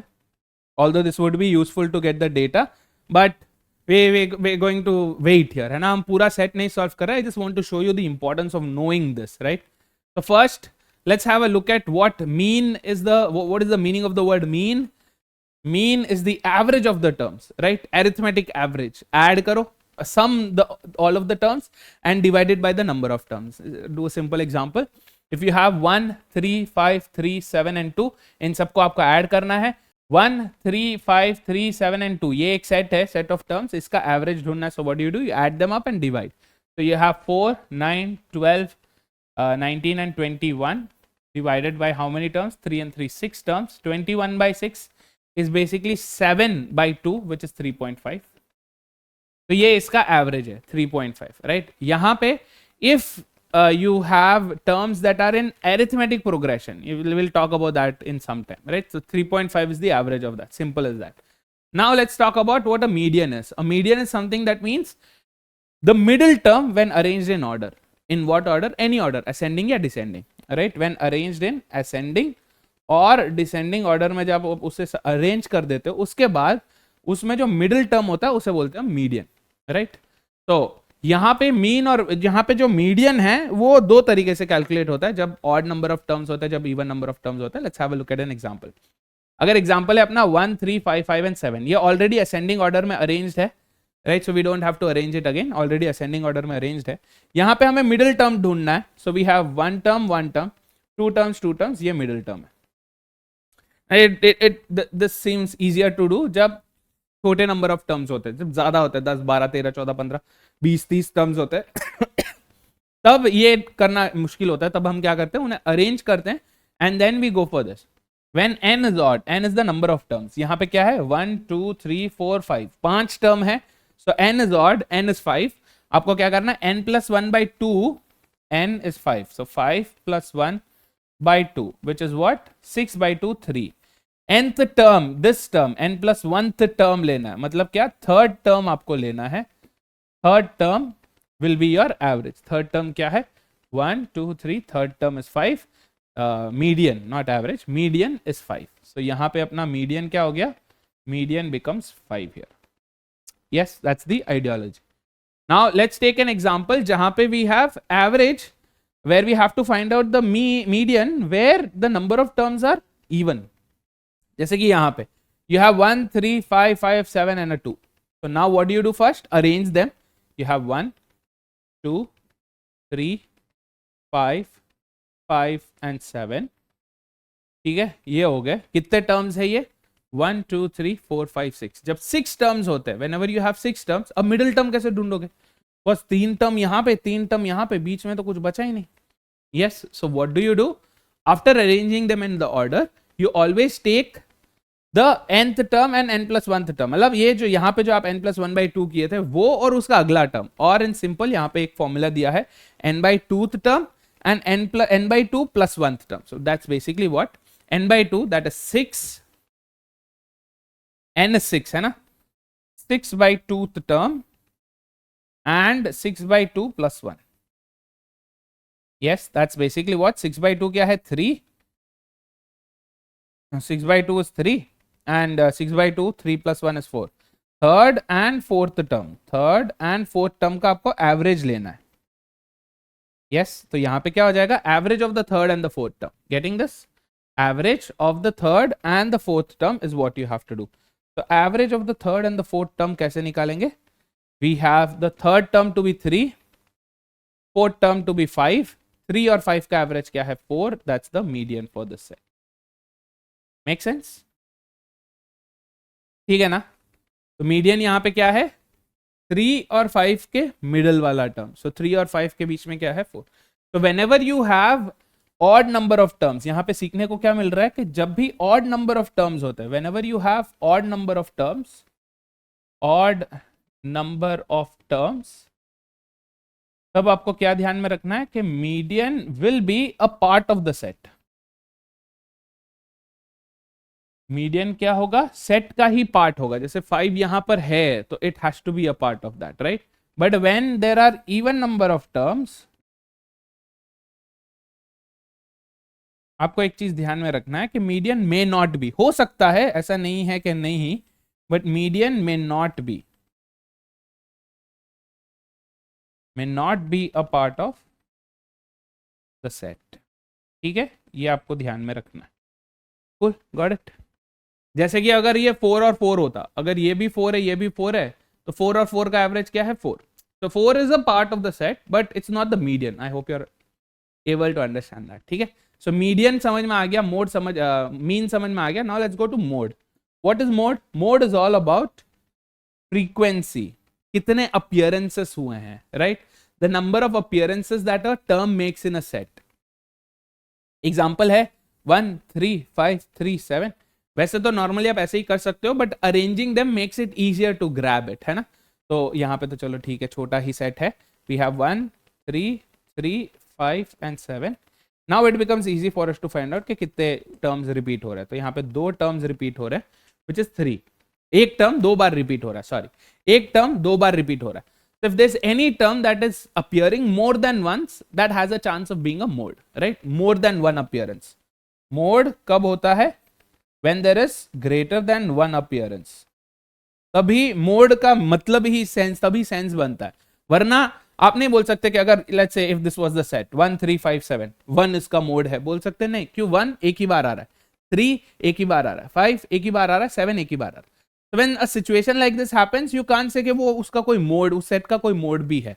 This is an example. Look at this. 1 3 5 3 7 5। अब यहाँ पे क्या हो रहा है? यहाँ पे आप अगर इसे आप अरेंज करते हो, if you arrange this, you see 1, you have 3 2 times, you have 5 also appearing 2 times and a 7। अब यहाँ पे बताओ इसका मोड क्या होगा? What will be the mode here? तो यहाँ पे मोड था 3, यहाँ पे मोड क्या होगा? यहाँ पे 3 भी 2 बार आ रहा है, 5 भी 2 बार आ रहा है। Equal number of appearances for 3 and 5। तो क्या हो जाएगा? दोनों 3 and 5, 3 and 5 are the mode here. Yes, दोनों 3 और 5 दोनों मोड है, right. And a third example where you have 1 3 5 4 7 8। 1 कितनी बार आ रहा है? एक बार। 3 कितनी बार? एक बार। 5 एक ही बार। 4 एक ही बार। 7 एक ही बार। 8 एक ही बार। व्हेन दिस हैपेंस, तो अब हम क्या बोल सकते हैं? मोड क्या है? 0। सब कुछ एक ही सेम टाइम सेम फ्रीक्वेंसी पे है, सेम अपीयरेंसेस है, mode will be 0? No, because 0 is also a term, है ना। 0 भी एक टर्म है। अगर ऐसा होता कोई सेट के 0 0 1 2, तब यहां पे हम बोलते हैं कि मोड 0 है। समझ में आ रहा है? तो मोड कोई वैल्यू नहीं लेगा, मोड डज नॉट एग्जिस्ट, और there is no mode here. For this there is no mode. You will basically say mode is not applicable, NA या नो मोड। क्लियर? 0 नहीं बोलोगे आप उसे, हैव टू बी केयरफुल। तब हमने क्या देखा है कि मोड एग्जिस्ट करने के लिए, कोई भी सेट में मोड एग्जिस्ट करने के लिए, the number of appearances should be at least 1। एक से ज्यादा हो, एटलीस्ट 1 नहीं, ग्रेटर देन 1 मतलब एटलीस्ट 2। ग्रेटर देन 1 मतलब क्या? 2 अपीयरेंसेस तो होने ही होने चाहिए, तभी आप उसमें मोड का कंसिडरेशन भी कर सकते हो, वरना कोई मोड ही नहीं होगा। Done? The last thing we have is range. Range is nothing but the difference between the largest and the smallest term. I don't think यहाँ पे हमें ज़्यादा कुछ सोचना समझना भी चाहिए। यहाँ पे greatest term is 7, smallest term is 1. The range is going to be what? Greatest minus smallest, which is 7 minus 1 being 6. ठीक है? अब इन सबको रख के हमें actual values निकालना, is it possible? 1. What can we do with the help of average? Average को रख के हम क्या निकाल सकते हैं? अगर हमें एवरेज पता है, if we know the mean, if we know the number of terms, can we find out the sum? Yes we can. ढूंढ सकते हैं कैसे? Sum basically will become what? Average into the number of terms. Yes, sum निकल सकता है, actual terms may be not. Median में हम एक एक्चुअल टर्म तो डेफिनेटली निकाल सकते हैं, राइट। अगर नंबर ऑफ टर्म्स ऑड हुए, नंबर ऑफ टर्म्स ऑड हुए, तो आप मिडिल वाला वैल्यू तो पक्का निकाल ही सकते हो। वहीं पे अगर नंबर ऑफ टर्म्स इवन हो गए, नंबर ऑफ टर्म्स अगर इवन हो गए तब निकलना मुश्किल है, तब हो सकता है नहीं भी हो सकता है, will be in a dilemma. But अगर ऑड टर्म्स है तो पक्का पता है कि middle part is the median and then you find out that value, simple as that, right. तो यहां पे एग्जैक्ट वैल्यू आप ढूंढ सकते हो, यहां पे आप सम ढूंढ सकते हो। मोड में क्या कर सकते हो, मोड में you know that how many appearances a number will make, minimum number of appearances तो आप ढूंढ ही सकते हो, मिनिमम नंबर ऑफ अपीयरेंसेस आप ढूंढ सकते हो।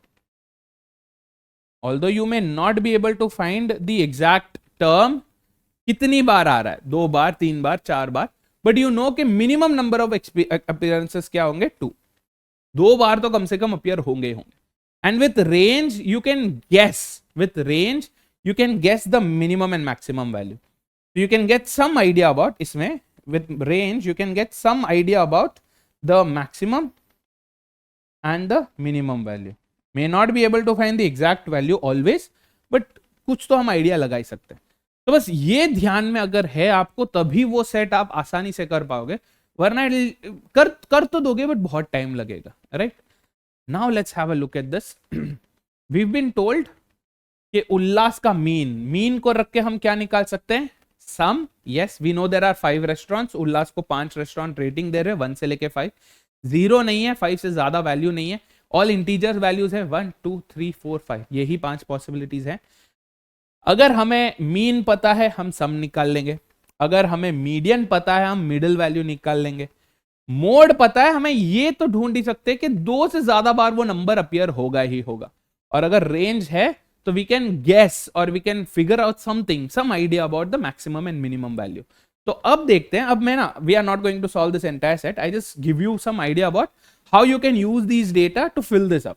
इसके बाद आपका जो काम होगा वो देखना होगा कि कौन सा रेस्टोरेंट किसको 1 दे रहा है, किसको 2 दे रहा है, all that, right. That is something that you will have to do, but अभी we are not getting too much in depth, करेंगे वो सेट भी, proper PYQs will do, but for now I just want to give you this idea.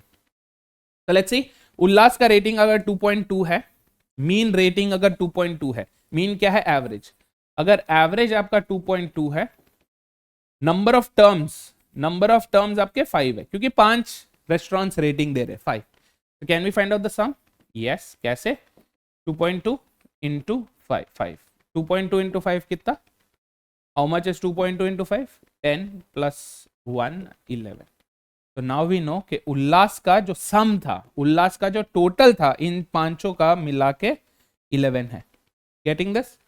तो 3.8 into 5 कर सकते, या do you remember I told you divide by 5 करने के लिए आपको क्या करना है, you have to double and then remove a decimal. यहां पे आपको क्या करना है, डेसिमल ऐड करना है, मतलब you have to get rid of that and then half it. So 3.8 को आप 38 करोगे एंड देन हाफ कर दोगे, 38 का हाफ क्या है, 19। Getting this? So into 5, I just write and show you so that you don't get confused. अगर आपको 3.8 into 5 करना है, what is 5? 10/2. So 3.8 into 10/2, decimal point को हटा दो या एक डेसिमल को आगे मूव कर दो, so this will become 38/2 which is 19. Yes, अब ये फटाफट कर लो, टोटल सबका निकल जाएगा, 34/2 is 17, 36/2 is 18, 26/2 is 13. This is something that we know for sure. ये तो काम हो गया, mean is sorted, properly used up. अब नेक्स्ट देखो मीडियन, मीडियन का मतलब क्या है, मिडिल वैल्यू। यहां पे हमें क्या देखने को मिल रहा है, नंबर ऑफ टर्म्स ऑड है, 1 2 3 4 5, उल्लास के 5 टर्म है, वासु के 5, वमन के 5, जेवियर के 5, यूसुफ के 5, सबके 5 ही टर्म है, सबके ऑड टर्म्स ही हैं। सो नाउ वी नो कि हमें जो मिडिल वैल्यू है, ये वैल्यूज हमें मिल जाएंगी, है ना। मिडिल वैल्यू क्या है, 1 2, थर्ड वैल्यू बीच में है ना, 1 2 ऊपर 1 2 नीचे, ये थर्ड वैल्यू बीच में, ये वैल्यूज हमें पता चल जाएगी यहां से। क्या, उल्लास का 2 था, वासु का 4 था, वमन का 4 था, इसका 4 और इसका 3, ये चलो ये काम भी हो गया। So now we know the total, we know one of the values specifically because odd number of terms है, ठीक है, मीडियन का काम हो चुका है boss. Now we have mode, अब मोड ये क्या बोल रहे हैं, मोड इज 2, मोड अगर 2 है मतलब क्या, 2 एटलीस्ट 2 बार तो आया ही होगा, टर्म 2 एटलीस्ट 2 बार तो आया ही होगा, तो एक बार तो हमें यहां पे दिख रहा है, कम से कम ये तो है बॉस, कम से कम इतना तो है, हमें पता है there could be more than one, more than 2 twos, 3 twos, 4 twos, all the 5 twos हो सकते हैं, but that's not what we are going for right now, minimum अभी कर रहे हैं। तो कम से कम 2 twos तो पक्के हैं, ऑब्वियसली 5 twos नहीं होंगे, क्योंकि अगर 5 twos हुए तो 5 into 2 into 5 10 होता है, यहाँ पे टोटल 11 है, बट एनीवे जस्ट सेइंग, और एवरेज उसका 2 होता है। एनीवे चलो let's go to mode of Vasu is 4, एक 4 है, एक और 4 तो हो ही सकता है बॉस, या तो ऊपर या नीचे कहीं पे एक और 4 तो पक्का होगा ही होगा। हियर लुक एट वमन का केस, वमन के केस में 5 है मोड, मीडियन इज 4, 5 मतलब 2 5s होंगे बॉस, कम से कम 2 5s हैं, ठीक है। लेट्स लुक एट जेवियर, कम से कम 2 5s, बहुत बढ़िया। Let's look eight Yusuf, Yusuf का क्या है मोड, 1 and 4, मतलब 1 भी कम से कम 2 बार आ रहा है, 4 भी कम से कम 2 बार आ रहा है, 1 2 3 4 ही प्लेसेस है, मतलब 1 1 2 बार होगा, 4 4 2 बार होगा, खत्म। अब इसे चेक करेंगे क्या अपनी ये थियोरी करेक्ट है, क्या टोटल 13 आ रहा है, 1 + 1 2 5, 5 + 8 13, बहुत सही। तो इसको रख के हमने यूसुफ के सारे 5 रेटिंग्स निकाल दिए boss, all the 5 ratings we found out for Yusuf. Now we have U V W and X, इनका ढूंढना है हमें, राइट। अब next what is the next thing that we can look at, range. Range क्या होता है, minimum minus maximum, maximum minus minimum. तो यहां पे देखो रेंज इज 3, 4 - 1 3 मेक सेंस, ठीक है। अब देखते हैं रेंज 3 है उल्लास का, उल्लास के केस में चलते हैं, उल्लास का रेंज क्या है, 3 है, राइट। मैक्सिमम माइनस मिनिमम इस 3 वी आर सेइंग फॉर उल्लास। अब मैं ना ये क्लूज पे नहीं जा रहा हूं, ये देखो ये जो क्लूज दिए हुए हैं ना यहाँ पे, I am not going for these clues that are given here.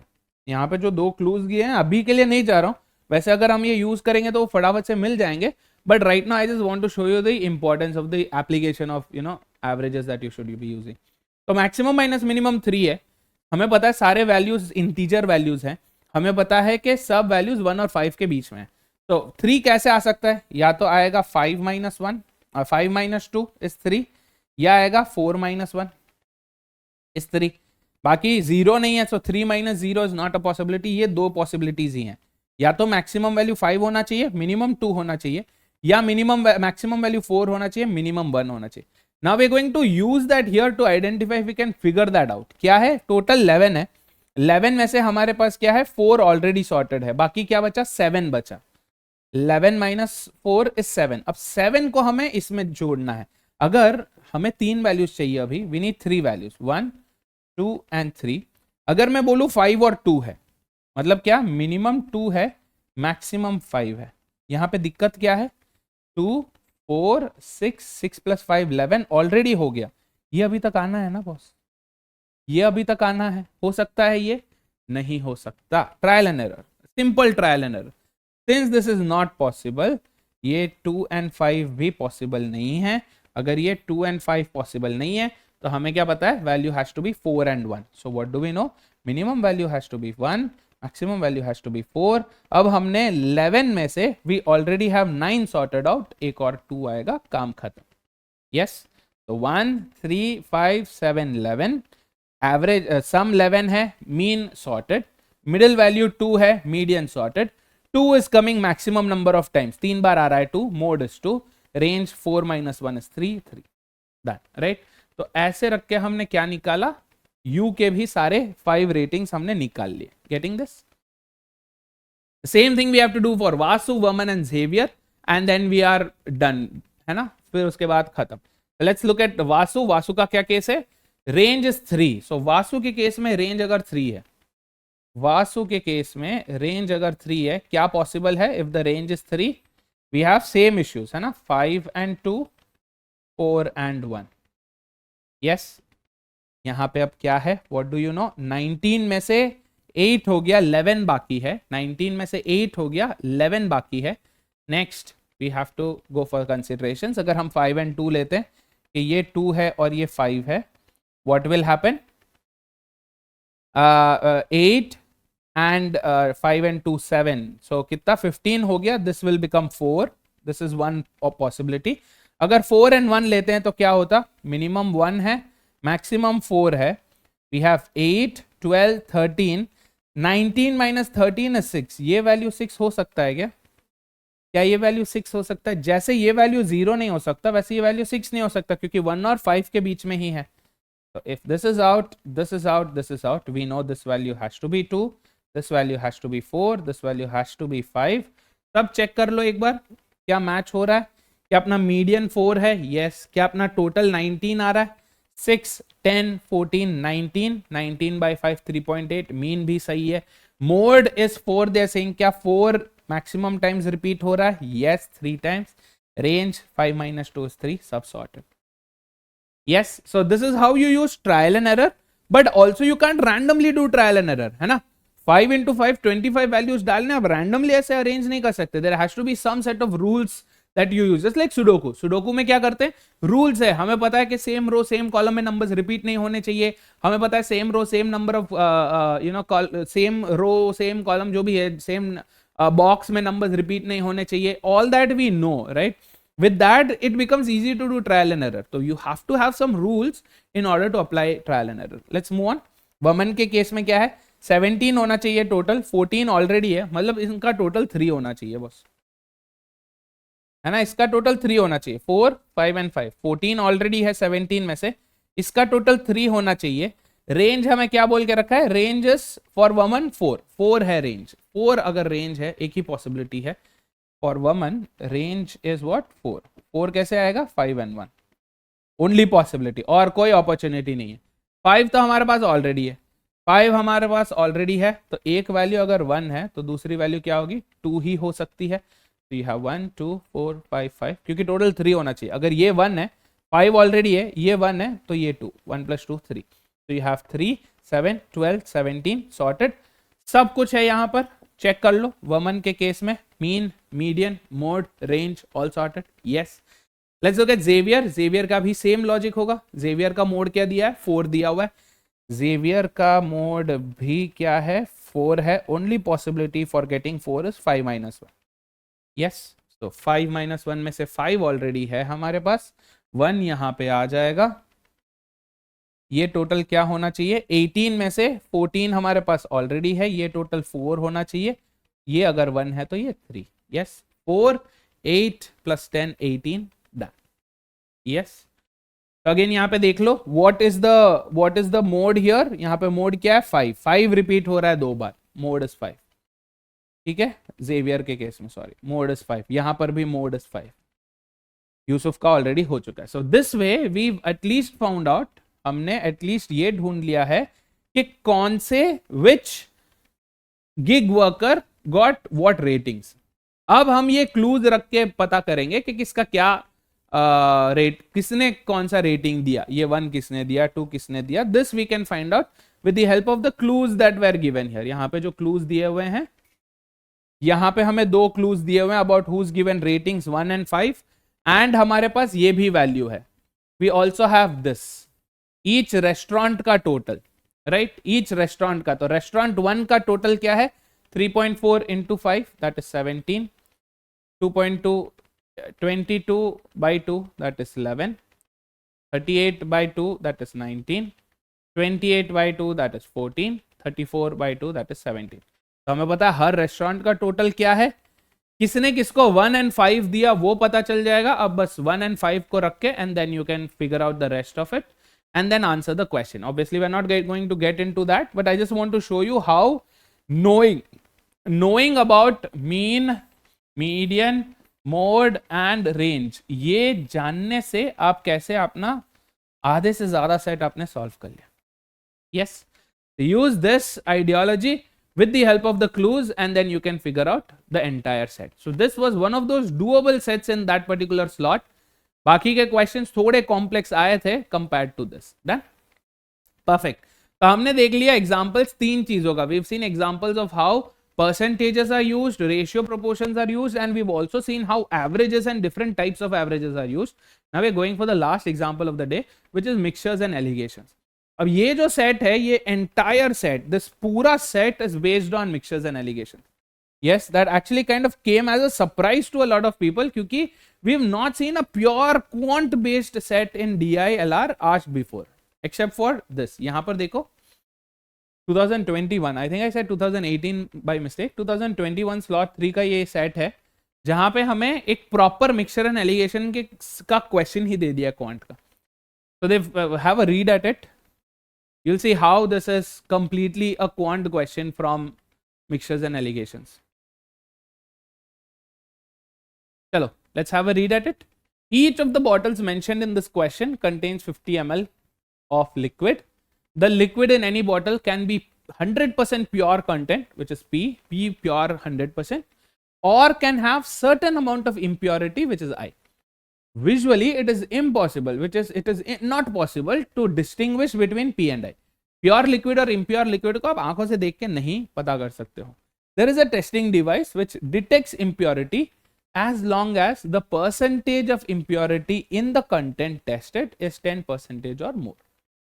मतलब क्या, 50 ml की अगर बॉटल है तो उसमें अगर 5 ml से ज्यादा 10% of 50 ml is what 5 ml से ज्यादा इंप्योरिटी होगा तभी वो डिवाइस डिटेक्ट कर पाएगा कि उसमें इंप्योरिटी है कि नहीं. राइट.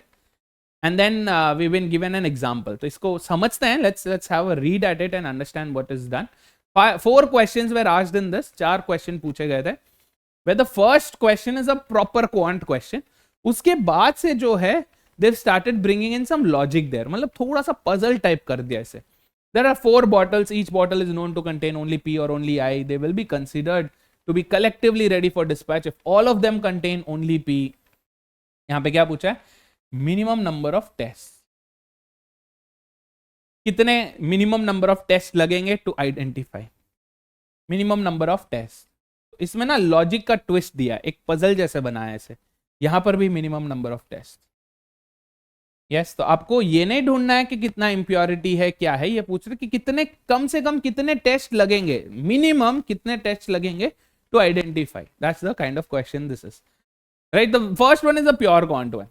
राइट. ये हमने we would have seen this in level 1 kind of questions asked in mixtures and alligations. अगर आपने नहीं देखा है तो please go ahead and watch that first. ठीक है. चलो let's have a quick look at this. तो इसमें समझने के लिए I am using some visual aids to help you understand this. ये क्या बोल रहे हैं कि हर बॉटल जो है 50 ml की होती है. Any bottle that is mentioned here in this entire set has to be 50 ml. ये बोल रहे हैं या तो वो 100% प्योर होगा, फुल 50 ml, पूरा 50 ml जो है प्योर लिक्विड से होगा, which is 100% concentration. Concentration means what? Compare to the total liquid P कितना है? P 100% है. या फिर उसमें क्या हो सकता है, तो अगर इसे आप टेस्ट करेंगे डिटेक्टिंग डिवाइस के साथ, इसे आप टेस्ट करेंगे तो ये बोलेगा बॉस प्योर है, it is pure, no impurities found, है ना. वहीं पे अगर आप देखो कि अगर आपका प्योर लिक्विड 90% या 90% से कम है या इम्प्योरिटी जो है 10% से ज्यादा है, then it is going to show impure. वो इम्प्योर बताएगा. 50 ml में 5 ml अगर आपका इम्प्योरिटी है तो it will show impure. 5 ml सिर्फ नहीं, 5 ml या उससे ज्यादा, 5 ml और greater than 5 ml, 6 ml, 7 ml, 8 ml, all the way till 50 ml, जब जितना भी होगा इम्प्योर बताएगा. And this has to be at most 45, 44, 43, 42, then it will show impure. What happens if this situation happens? जो आपका pure liquid है वो 90% से ज्यादा है, इम्प्योर जो है 10% से कम है. As an example, let's say 46 ml pure है एंड 4 ml आपका इम्प्योर है. तो ये 4 ml क्या हुआ compare to total 50 ml? Compare to total 50 ml ये 4 ml क्या है? 8%. Correct. Which is less than 10%. तो अगर 10% से कम इम्प्योरिटी है, हाँ बॉस यहाँ पे तो इम्प्योरिटी थी नहीं, यहाँ पे इम्प्योरिटी है, हमें पता है यहाँ पे इम्प्योरिटी है, बट 8% इम्प्योरिटी है, 10% से कम इम्प्योरिटी है, तो क्या हमारा डिवाइस, जो हमारा डिटेक्शन डिवाइस है, टेस्टिंग डिवाइस है, क्या वो इंप्योरिटी डिटेक्ट करेगा कि नहीं? नहीं. क्यों? क्योंकि उस डिवाइस का लिमिट क्या है? 10% एंड अबव. अगर 10% एंड अबव इंप्योर है तभी वो डिटेक्ट करेगा, वरना नहीं करेगा. हालांकि इसमें इंप्योरिटी है but it will not be detected. Done? Getting this? That's the ideology behind this question. ये अगर समझ में आ गया then you can go ahead and solve the question. But there was one example given. एक example दिया हुआ है. यहाँ पे मिक्सचर का सीन है, राइट. यहाँ पे अब तक तो हमने सिर्फ कॉन्सेंट्रेशन का देखा था, 10% इम्प्योरिटी का कॉन्सेंट्रेशन होना चाहिए, बस वो देखा था यहाँ पे. Now we are getting into proper mixture, right? अगर जिन्होंने मिक्सचर्स एलिगेशंस नहीं देखा, नहीं सीखा, आई वुड रेकमेंड कि आप एक बार ना उसका फाउंडेशन देख के आओ, so that this becomes lot more easier for you to understand. Suppose bottle 1 contains only P, ये अपना बॉटल 1 है, this is bottle 1, it contains only P, 100% purity है, पूरा 50 ml इसमें पी है, ठीक है। And bottle 2 contains 80% P and 20% I. Bottle 2 है जिसमें क्या है, what are we seeing, 80% P है, 40 ml इज 80% ऑफ 50 ml, है ना, 80% पी है एंड 20% आई है। This is bottle 2। Now they saying if content from bottle 1 is tested, it will be found out that it contains only P. Thumbs up बताएगा कि हाँ boss इसमें कोई impurity नहीं है। If content of bottle 2 is tested, the test will reveal that it contains some amount of I. ये नहीं बताएगा कि कितना आई है, ये नहीं बोलेगा 20% आई है, ये बोलेगा कितना है, कितना है नहीं बोलेगा, बस बताएगा है। So it will show impure, ठीक है। Now they're saying if 10 ml of content from bottle 1 is mixed with 20 ml of content from bottle 2, इधर से हम 10 ml निकाल रहे हैं, इधर से हम 20 ml निकाल रहे हैं और उन्हें मिला रहे हैं। तो अब अगर यहां से मैं 10 ml निकालता हूं, बॉस ये पूरा लिक्विड प्योर है, this full liquid is pure, इसमें से अगर मैं 10 ml निकालूंगा तो वो भी प्योर होगा। यस, फुल 100% प्योर 10 ml है इसमें, एंड इसमें से हम क्या निकाल रहे हैं, 20 ml निकाल रहे हैं। तो अब यहाँ पे आपको ध्यान में रखना है कि 20 ml कैसे ऊपर ऊपर से निकालेंगे, ये पानी और तेल वाला सीन नहीं है जहां पे आप ऊपर से करोगे तो तेल तेल निकल जाएगा, पानी रह जाएगा। That's not going to happen, right? When they are mixed, जहां पे impurity mixed है, we have to assume the fact that they are mixed on a molecular level. तो आप उन्हें ना अलग अलग split नहीं कर सकते, you can't just take out impurity अलग से and pure liquid अलग से। तो जब आप इन्हें मिक्स, जब आप इनमें से कुछ निकालोगे तो उसमें भी impurity एंड प्योरिटी का परसेंटेज जो है सेम रहेगा। जैसे यहाँ पे 20% इम्प्योर है, 80% प्योर है, तो आप जब इसमें से 20 ml निकालोगे तब उसमें भी 20 ml का 80% which is what 16 ml pure होगा, एंड 20 ml का 20% विच इज 4 ml इम्प्योर होगा।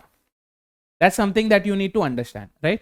जो बेस लिक्विड में जो रेशियो होता है ऑफ द मिक्सचर या कॉन्सेंट्रेशन रहता है, the same concentration is going to go in even the smaller parts that you pick out, ठीक है। अब इसमें से we have to mix this. अब जब हम इसे मिक्स करेंगे तब क्या दिखेगा, टोटल कितना ml होगा, यहां पे 20 ml और यहां पे 10 ml, तो 20 plus 10 total will be 30 ml, जिसमें से ये 10 ml आपका प्योर लिक्विड, ये 16 ml आपका प्योर लिक्विड और ये 4 ml आपका impure liquid. So 26 plus 4 30 ml आपका पूरा लिक्विड हो गया। I hope you are catching the drift, ठीक है। ये 10 ml, ये 16 ml, total 26 ml of pure और ये 4 ml ऑफ इम्प्योरिटी।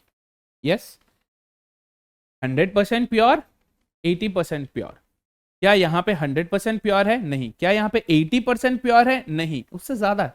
30 ml का 80% इज 24, ये 26 है। क्या लॉजिक है? एवरेज निकल रहा, इट्स कॉल्ड वेटेड एवरेज, इसे हम बोलते हैं वेटेड एवरेज। यस, एवरेज तो है बॉस, एवरेज तो निकल रहा, बट क्या निकल रहा? वेटेड एवरेज निकल रहा। तो how do you calculate this? क्या हो रहा है कि 26 ml out of how much, 30 ml। तो इसमें प्योरिटी कितना आ रहा है boss? How much is the purity here? You have 26 by 30 which is almost 90 but less than that, है ना। 26 by 30 into 100 you end up seeing what 86.66% की purity. Getting this? और in other words impurity क्या होगा? 4 out of 30 ml, 4 out of 30 ml, 30 ml का 10% is 3 ml, ये 4 ml है, तो more than 10%, specifically how much? 13.33% का इम्प्योरिटी है। तो हियर वी हैव 13.33% का इम्प्योरिटी एंड 86.66% का प्योरिटी। Getting this? तो अब बताओ क्या ये डिटेक्शन में प्योर बताएगा, इम्प्योर बताएगा? This will show impure. क्यों? 10% से ज्यादा है। Getting this? अब ये जो कैलकुलेशन हमने किया है, it takes a lot of time, इतना एफर्ट्स लग रहा है to just bring that out. What is the faster way, easier way of doing this? Alligations. Alligations कैसे होता है? You have bottle 1, and you have bottle 2. ठीक है, इसमें अब क्या करोगे, बॉटल 1 में टेक इधर प्योरिटी और इम्प्योरिटी कोई भी एक, है ना. बॉटल 1 में प्योरिटी कितना है, 100% है बॉस. बॉटल 2 में प्योरिटी कितना है, 80% है बॉस. यस. अब हमें इसे एलिगेट करना है, इसका एवरेज निकालना है in terms of weighted average, such that हमें पता है कि ये 10 ml मिक्स किया था और ये 20 ml मिक्स किया था. इसे 10 ml मिक्स किया था, इसका 20 ml मिक्स किया था. तो व्हाट इज द रेशियो, 1:2 का ratio. Yes, this basically means कि 1 part of this and 2 parts of this were mixed. So what is happening, 1 part of 100 is 100, 2 parts of 80, so 80 into 2 is 160, divided by 1 plus 2, total 3 parts, which comes up to what, 260 by 3. 260 by 3 कितना है, we seen 86.66. तो 86.66% क्या है इसमें, purity है. Getting this, this is called alligation, faster one. तो you can do this even without doing this, ये calculation करे बिना आप कर सकते हो. क्या करना है, 100 और 80 के बीच में जो 20% का गैप है, 100 और 80 के बीच में जो 20 का गैप है, उस 20 को आपको 1 + 2 3 पार्ट्स में स्प्लिट करना है. तो 20 को 3 पार्ट्स में स्प्लिट करेंगे, कितना होगा, 6.66. मतलब क्या, या तो इससे 6.66 ज्यादा है या इससे 13.33 कम है, इधर विच वे. तो डायरेक्ट क्या होगा, इससे 6.66 ज्यादा, and then you get 86.66. That's alligation, right. Alligation use करने पे आप you get all the data here itself without doing steps separately. You'll learn more about allegations, how to use allegations in actual arithmetic questions in quant. In quant का जो foundation lectures है वहां पर, right? Here I'm just giving you how allegation is used in DI. कैसे use किया गया था in 2018 slot 3 का question, ठीक है. अब यहाँ पे एक और example का continuation भी है. However, if 10 ml of content from bottle 1, तो bottle 1, bottle 2 same है. Bottle 1 से अगर 10 ml लेते, that is 10 ml of pure liquid, with 5 ml of bottle 2, bottle 2 से 5 ml, मतलब क्या, 5 ml का 80% is 4 ml, 5 ml का 20% is 1 ml. So 1 ml impurity for 4 ml purity, right? This is what we have. इन्हें अगर हम mix करेंगे तो क्या हो जाएगा, 10 ml plus 4 ml, 10 ml plus 4 ml, 14 ml pure होगा और 1 ml impure होगा, right? So out of total how much, total 15 ml, 15 ml में से 1 ml हमारा impurity है and 14 ml हमारा purity है. So what is happening, 1 ml out of 15 ml in terms of percentage is how much, how much is 1 by 15, 6.66. yes, 6.66% impurity और बाकी 14 by 15, बाकी कितना होगा, 100 में से 6.66 अगर इधर है तो 93.33% प्योरिटी. I hope you are getting this, right. 1 by 15 into 100 is 6.66% आपका इम्प्योर है और बाकी का 100 में से 6.66 निकालोगे 13.34 आएगा, 13.33 दैट इज 93.33 आएगा, दैट इज इम्प्योरिटी. यस, यहां पर भी क्या हम एलिगेशन लगा सकते हैं.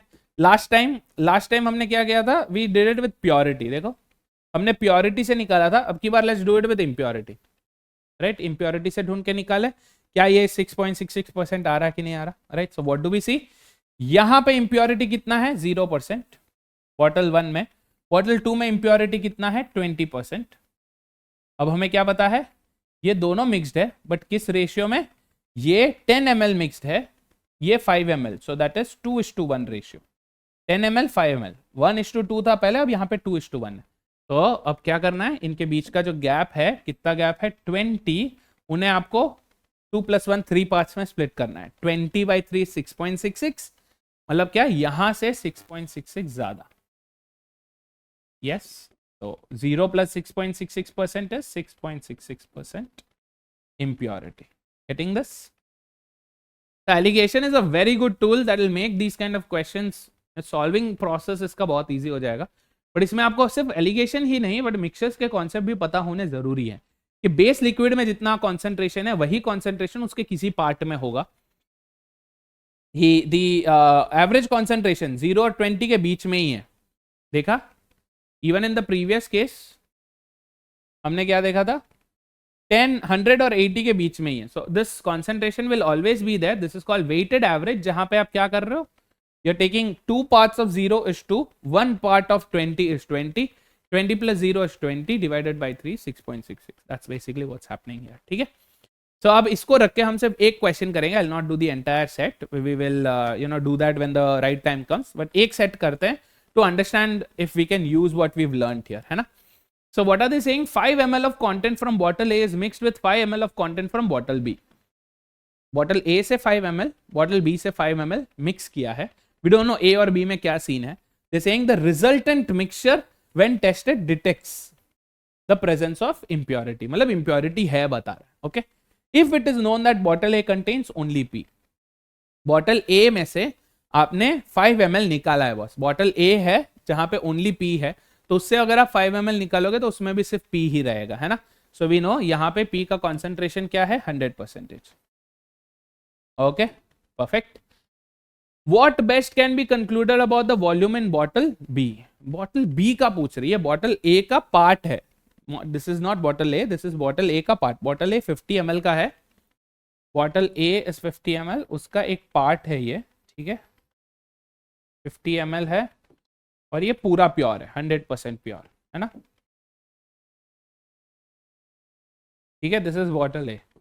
ये बॉटल B के बारे में पूछ रहे हैं. ये क्या बोल रहे हैं कि कुछ तो है बॉस, 5 ml है, 5 ml है, उसमें से कुछ इंप्योरिटी है. ये हमें पता है कितना, क्यों इंप्योरिटी क्यों है, क्योंकि इन्हें मिक्स करने पे इंप्योरिटी बताया था, राइट. इन्हें जब हमने मिक्स किया था 5 ml, और ये जो भी है ये टोटल 10 ml है. वी डोंट नो इंडिविजुअली ये कितना है. This is 5 ml and above and this is some ml, but ये इंप्योरिटी बताया है बॉस. मतलब this has to show some impurity है. अगर ये इंप्योरिटी बता रहा है, हमें क्या पता है, impurity has to be at least 10%. Do you agree? Yes, 10% and above. तो 10 ml पे 10%, 10 ml पे 10% की impurity है, which means what? इसका क्या मतलब है कि यहाँ पे at least 1 ml की impurity होनी चाहिए. 10 ml का 10% क्या है, 1. 10 का 10% is 1. तो at least 1 ml की impurity होनी चाहिए. मतलब this value has to be less than equal to 9. उसमें से एग्जैक्ट 5 यहां पर है, तो ये क्या हो जाएगा, this has to be at least 1 ml, this has to be at most 4 ml. Correct. ये क्या है, this is not bottle B, ये बॉटल बी का एक पार्ट है. This is a part of bottle B. तो अगर उस पार्ट में, in part of bottle B we are seeing 1 ml out of 5 ml, 1 ml out of 5 ml. What does this mean, 1 ml out of 5 ml कितना percentage है, 1/5 into 100, that gives us what, 20% impurity है boss. अगर इसमें 20% impurity है तो इस 50 ml का जो बॉटल जहां से ये डिराइव था उसमें भी कितना impurity होना चाहिए, 20% impurity मिनिमम होना चाहिए, at least 20% impurity. Correct. If this has to be at least 20%, not exact 20, exact 1 नहीं है, 1 या उससे ज्यादा है, राइट. तो एग्जैक्ट नहीं, एटलीस्ट 20% से ज्यादा होनी चाहिए impurity. That means what, 50 ml का 20% कितना, 10 ml. तो there has to be at least 10 ml of impurity. Correct. This answers our question. Question क्या पूछ रहा था, what best can be concluded about the volume of I in bottle? Is it less than 1 ml? No. Is it exactly 1 ml? Definitely not. Is it exactly 10 ml? Definitely not. ये काफी लोग trap में गिर गए थे when they answered this because they forgot to consider the fact that at least 10% होना चाहिए, not exactly 10. So what do we have? 10 ml or more. This is our correct answer. Then this is not wrong. Option C गलत नहीं है, but this is not the best. We don't know exactly 10 ml है कि नहीं है, 11, 12, 13 कितना भी हो सकता है, right? So 10 ml is not the best answer. It is not a wrong answer, but exact answer नहीं है. So 10 ml or more is the correct answer. Done. So this is how you can use ratio, proportion, percentages, and here in this case we are looking at what? Mixture, allegations, averages in arithmetic. And it is very, very important that you first get comfortable with those. Only then you'd be able to, use the logic that you've learned there. So here, please understand, DILR is not a separate topic as such. It is a mix of quant and verbal. Yes, only if you mix quant and verbal, you get DILR. Yeah, मतलब आपको quant में भी comfortable होना है, verbal में भी comfortable होना है. When it comes to verbal, it's not about being comfortable with RC or knowing the grammar rules, but how to read and understand, है ना. पढ़ना और समझना आपको वर्बल से सीखना है. And the rules, concepts, rules of numbers, concepts of different things, arithmetic वगैरह, ये सब आपको क्वांट से सीखना है. Yes, so only if you're comfortable with both of these, then you'd be able to score something here. Otherwise it's going to be a very difficult task. Yes, let's do a quick 2-minute summary. We've seen the application of arithmetic in DLR. We've seen how arithmetic plays a very, very, very important role, not only in quant but also in the next section, DLR, right? So you have to get comfortable with this. ये आपका target होना ही चाहिए. If you want, you can watch the foundation videos, foundation and essential videos, and essentials, है ना, दोनों, for all the topics. Yes, क्या क्या topics है? Percentages. जब आप percentages देखेंगे तभी आपको, you also have to look at profit, loss and discount.